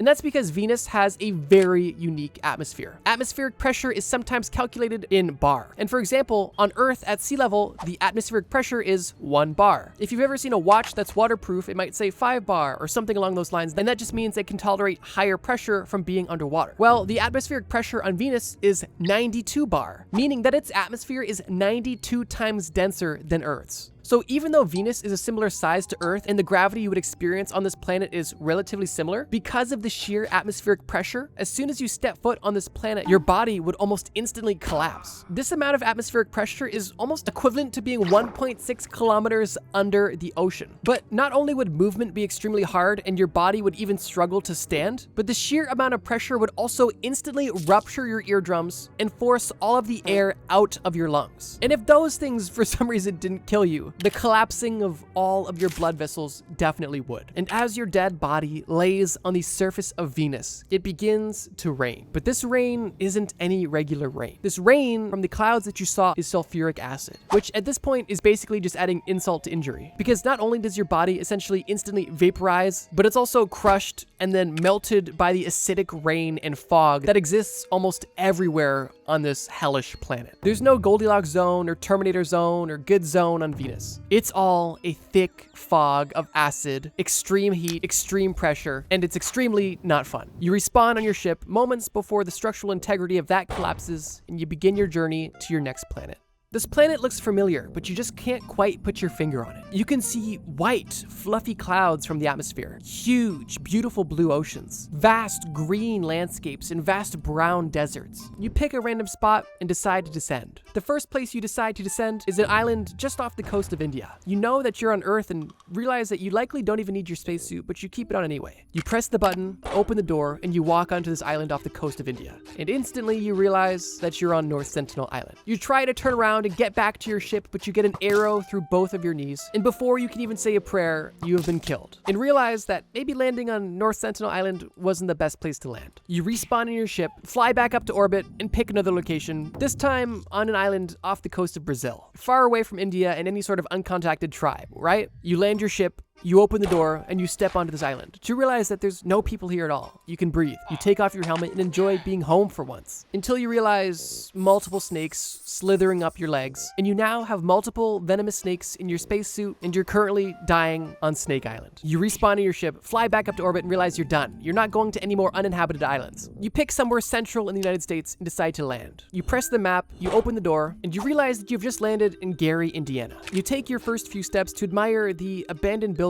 But before you know it, your spaceship is being stolen and sold for drugs, your space boots are being stolen off your feet, and you've just been stabbed for wearing a fancy looking spacesuit. You lasted a noble 20 seconds. Obviously, I'm just being satirical here. There's more ways you could die on Earth than I could ever possibly mention. Although, if you did want to watch a couple videos about how you could die on Earth, there's a lot of videos on my channel that go into detail about that. You respawn in your spaceship, take a deep breath, and prepare for your next planet. You're approaching Mars, and already you're kind of scarred from red-looking planets, but you know that this planet is different, and you're excited to see how different this planet really is. You orbit the planet, and then begin your descent to the surface of Mars. Upon your descent, you're pleased to see that there is no sulfuric acid clouds or rain or gas anywhere, although you realize that's likely a result of the low atmospheric pressure that exists on Mars, and unfortunately, we now know the result of low atmospheric pressure. You have another harsh landing due to the lack of air resistance, and after the reddish dust settles from your impact, you open the door and take your first steps onto the surface of Mars. It's daytime, and you're pleasantly surprised because the temperature is extremely moderate. During the daytime, the temperature of Mars only gets to around 20 degrees Celsius, which is comfortable. Because of the distance that we now are from the sun, the temperature is not nearly as severe as it was on Mercury. However, there is still a big difference with the lack of atmosphere, and it's kind of twofold. The first issue is the radiation from the sun is still strong, 40 to 50 times stronger than it is on the Earth, which is concerning. And also, when nighttime comes and the heat from the sun is no longer available, the temperatures can get as cold as negative 153 degrees Celsius, which would kill you in a similar fashion as to what we explained before. But because we know how you would die on an extremely cold planet, and because you landed during the daytime on Mars, let's just discuss this situation. You're on the surface of Mars, the temperature is pleasant, and so far, things are looking good. Mars is the second most habitable planet in our solar system and is the most likely candidate to be a place where people could live, although that doesn't necessarily mean it's habitable at all. Besides the lack of atmosphere and extremely cold temperatures, Mars's air is almost solely comprised of carbon dioxide, which, if you try to breathe, would cause a panic attack and hypoxia and then suffocation all within minutes. Although within your spacesuit, that's not an issue for now. However, what is an issue is the radiation exposure and severe sandstorms. And the sandstorms on Mars are intense. Winds winds can approach 100 kilometers per hour, and the abrasive nature of the sand could easily strip the paint off your spaceship, wear down your spacesuit, and essentially turn your helmet's visor from clear glass into frosted glass in a few minutes. But even still, you're not quite dead yet, and throughout the rest of the day on Mars, you could live, assuming you have at least enough oxygen in your spacesuit to explore the barren surface. Although, when night comes, temperatures will drop, and you will be no longer. You respawn on the ship and head off to your next planet. And this is the beginning of things getting really crazy. As you approach the next planet, you realize something different. This planet is massive. It's not only the biggest planet that we've explored so far, but it's also the biggest planet in the entire solar system. This planet is Jupiter, and as you begin to successfully orbit this planet, you realize something. You're experiencing radiation sickness, and that's because Jupiter is extremely toxic. And before you can even get anywhere near the surface of Jupiter, which we'll discuss that in a second, you are going to be feeling the effects of the extreme radiation that comes from this toxic planet. But assuming you and your suit are built different, you begin your descent into the planet of Jupiter. One of the first things that you're going to experience is the strange upper clouds. They're not made of sulfuric acid like on Venus. These clouds are lighter in color and composed of water vapor and ammonia. The temperature that we're already experiencing on the descent is already more than our suit can handle. But you're still in your ship and you're still safe for now. So you continue to descend. You notice things similar to Venus begin to get darker and darker, but more intensely than it did on Venus. And with that, you're also noticing that your ship is creaking, similar to what it did on Venus, meaning that the atmospheric pressure is getting intense. You would think that with Jupiter being so massive, its gravitational forces would be huge as well, but Jupiter's gravity is only about 2.4 times stronger than the gravity we experience here on Earth. As your descent continues and you're looking out the window, it's nearly pitch black and you can't see anything. Light isn't able to make it this deep onto the planet, and the pressure is getting intense. Even just 50 kilometers into the planet of Jupiter will have you experiencing pressure equivalent to around 1,000 bar. Keep in mind, the pressure on Venus was 92 bar. You're only 50 kilometers into Jupiter, and you're experiencing 1,000 bar pressure. Now, if you weren't in your indestructible ship, you would have frozen and been crushed into a ball long ago. But because you're in your ship, you're still continuing further. As the pressure increases and as you go deeper and deeper into the planet of Jupiter, one thing that you notice is peculiar is that it's no longer cold. It's actually hot, really hot. You notice that the temperature gauge on the outside of the ship is over 1,000 degrees Celsius, which, if you were exposed to, would instantly vaporize you. But because you're in your ship, you're still safe and still continuing deeper into the planet. At this point, you're struggling to decide when you can even get out of the ship and if you can at all. Because at this point, you've experienced extreme cold, extreme pressure, extreme heat, and now you're experiencing extreme storms with winds up to 400 kilometers per hour. And there's still no sign of any solid surface for you to land your ship on. You notice your ship reach something. It's not ground, but it's a liquidy surface, and it's good enough for you. You press the button, open the spaceship door, you step onto this surface of metallic hydrogen where your feet essentially get stuck and your body is instantly crushed and melted before you can even process what happened. Jupiter's a bit of a tough one because the deeper you go, the more hypothetical you get. And right now, the kind of going theory is that there is a core of metallic hydrogen and other heavy metals in liquid form, potentially surrounding a solid core, but also potentially not. The pressure and temperatures at the core of Jupiter are unimaginably intense. And in the instance of this experiment, this is as deep as you're gonna go, because your mission was to find out how you would die on Jupiter, not what the core of Jupiter is. Although that mission might have been a more productive mission to go on. However, right now the theory is actually that the core of Jupiter could potentially be hotter than the surface of the sun, which, if true, is just crazy to think about. But you don't have time to think, because you're already on your way to your next planet. And this planet, once again, poses brand new challenges. The challenges with surviving this planet begin with even getting close to it, because not only does Saturn have a plethora of moons, 146 as of now, but it also has its huge, massive, and cool rings, which are literally just orbiting pieces of older moons that crashed into each other or exploded for, I guess, other reasons. So before we even get close to this planet, we have a game of space invaders avoiding asteroids and moon debris. But because you're a legend, you avoid all of that and you begin to get closer to Saturn, and you realize that you're going to be experiencing a lot of similarities to Jupiter. Specifically because this planet is once again massive, and it's also comprised out of the same gases, helium and hydrogen. So you already know you're in for a world of pain. Literally a world of pain. Since the composition of Saturn is relatively similar to the composition of Jupiter, you decide that you're not going to wait until you reach some sort of core to get out of your spaceship. You're going to make sure that you're deep enough into the planet where it's dark and you know that you're fully immersed within the planet's contents, and then you're going to see what happens. And that's exactly what you did. You begin breaking through the initial clouds, and instantly you're once again met with ammonia crystals in the air and clouds and a thicker and denser fog. Your ship begins to descend slowly, your windows get covered in frost, and it begins to get darker and darker. And you realize that it's time to step out of the ship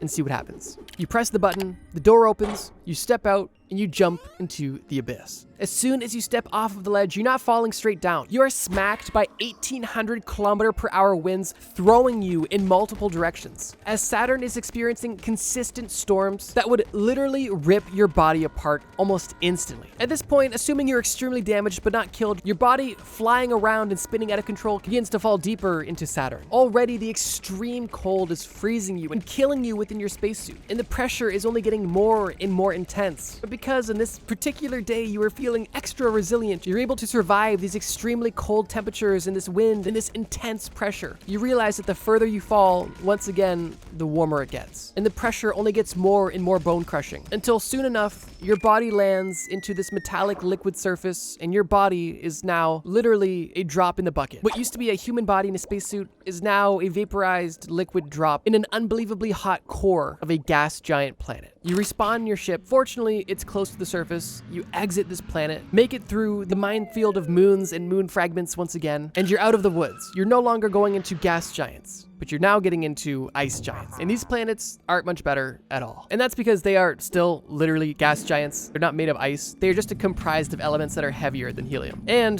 they are obviously extremely cold. Approaching the next planet in the first ice giant, you once again have to navigate a minefield of moon fragments. And once you've successfully navigated that, you are met with a beautiful sight. You look outside the window and bestow your eyes upon Uranus. Obviously, upon seeing it, the first thing you want to do is just get inside it. You need to penetrate Uranus to see what's inside, right? That's what this mission is all about. So before you could even orbit this planet, you simply begin to descend. And soon enough, you're penetrating the surface of Uranus. One of the first things that you notice is how dark it is at this part of the solar system. You are so far from the sun that even on the surface of Uranus, the surface level clouds, it is already pretty dark, and it's only gonna get darker the deeper you go. Upon penetrating Uranus, you're met with unbreathable and some toxic gases, with the majority of Uranus's atmosphere being comprised of hydrogen, helium, and methane, none of which are breathable for humans. But you've got your spacesuit on, and you're still in your ship, so you continue to dive deeper. It's not long before you notice the extreme cold, with temperatures already reaching negative 195 degrees Celsius, which, if you were outside, would be enough to almost instantly kill you. But you're still in your ship and still descending deeper into Uranus. And now you are getting into the heart of some of these storms happening on Uranus,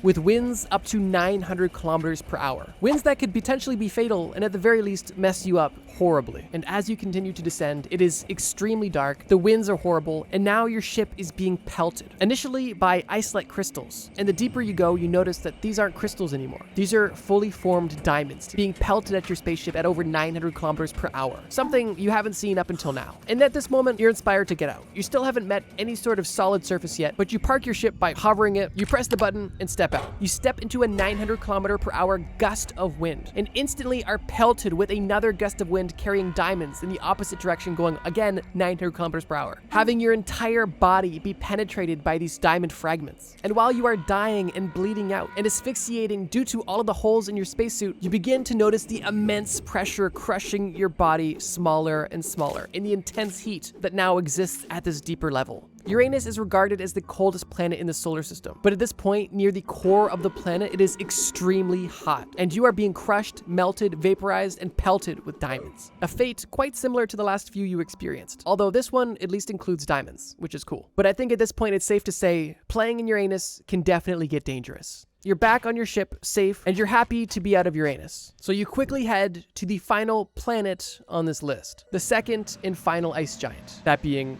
Neptune. Now, I'll be honest, Neptune is extremely similar to Uranus as far as composition and what exactly would happen if you were to experience this planet. And because I can't make as many puns with this planet, I'm gonna keep this one relatively brief. Assuming you penetrate the surface of Neptune and decide to park the ship there and simply jump into the void, you would experience extremely cold temperatures, followed by extreme winds, and then rising temperatures and rising pressure until you're pelted by, once again, diamond rain, and then disintegrated into the darkness and abyss that is the core of Neptune. A story similar to the previous planets, but no less severe. Your death on Neptune, while instant, would be horrible. You respawn on your ship, and before heading back to Earth, you realize that you still have one respawn left. And because this is Trust Me Bro, and we're always extra, we decide to head to the forgotten planet of our lifetime. The dwarf planet that still exists in our solar system, but is no longer recognized as an official planet. And that would be Pluto. One of the first ways you could die in regards to Pluto is dying of boredom, because Pluto is so damn far away. But because we have Instagram Reels, you're able to entertain yourself for the entirety of the trip, and you are now orbiting the dwarf planet that nobody loves. You make your descent onto the surface of this planet, and you can only help but notice how small it is. It almost reminds you of the moon. But as you look back towards the sun, you notice something you haven't seen before. The sun, at this point, almost looks like a star in the distance. Sure, you can tell it's the sun, but it's at this point exceedingly small, and much smaller than it was when you were on Mercury. And speaking of Mercury, you notice once again that Pluto has almost no atmosphere, meaning that your landing was rough and you are in for some extremely strange experiences. Being this far from the sun means that it's dark and cold all of the time. And this is something that at this point you're just prepared for. You hit the button and step into negative 229 degrees Celsius temperatures, a temperature that you may notice is actually colder than liquid nitrogen. And because the surface of this planet is colder than liquid nitrogen, you would essentially experience what it would feel like to jump into a pool of liquid nitrogen. Any liquid on or around your body would instantly be boiled, and your skin would feel like it's almost burning. We've reached temperatures so cold they feel hot once again. Your skin would freeze, and all of your flesh, including your muscles, your fat, your everything, begin to turn into a frigid, hard solid. Every cell in your body would die and turn black, and your dark, mummified body would essentially live on as a statue on the surface of Pluto, literally frozen in time. And my only hope for you would be that you left yourself in a funny position, if you even had time to get there. And with that, you use your last respawn, you get back in your ship, and you head back to Earth. You have multiple logbooks full of your experience being documented, and once you return to NASA and hand in this information, they regretfully inform you that they appreciate you going on this trip, but they actually just developed a drone that could have done all of this. And the worst part is, they actually developed it before you left. But because you seemed so excited about going, they didn't want to break your spirit, so they let you go anyway. But at least you got to play in Uranus.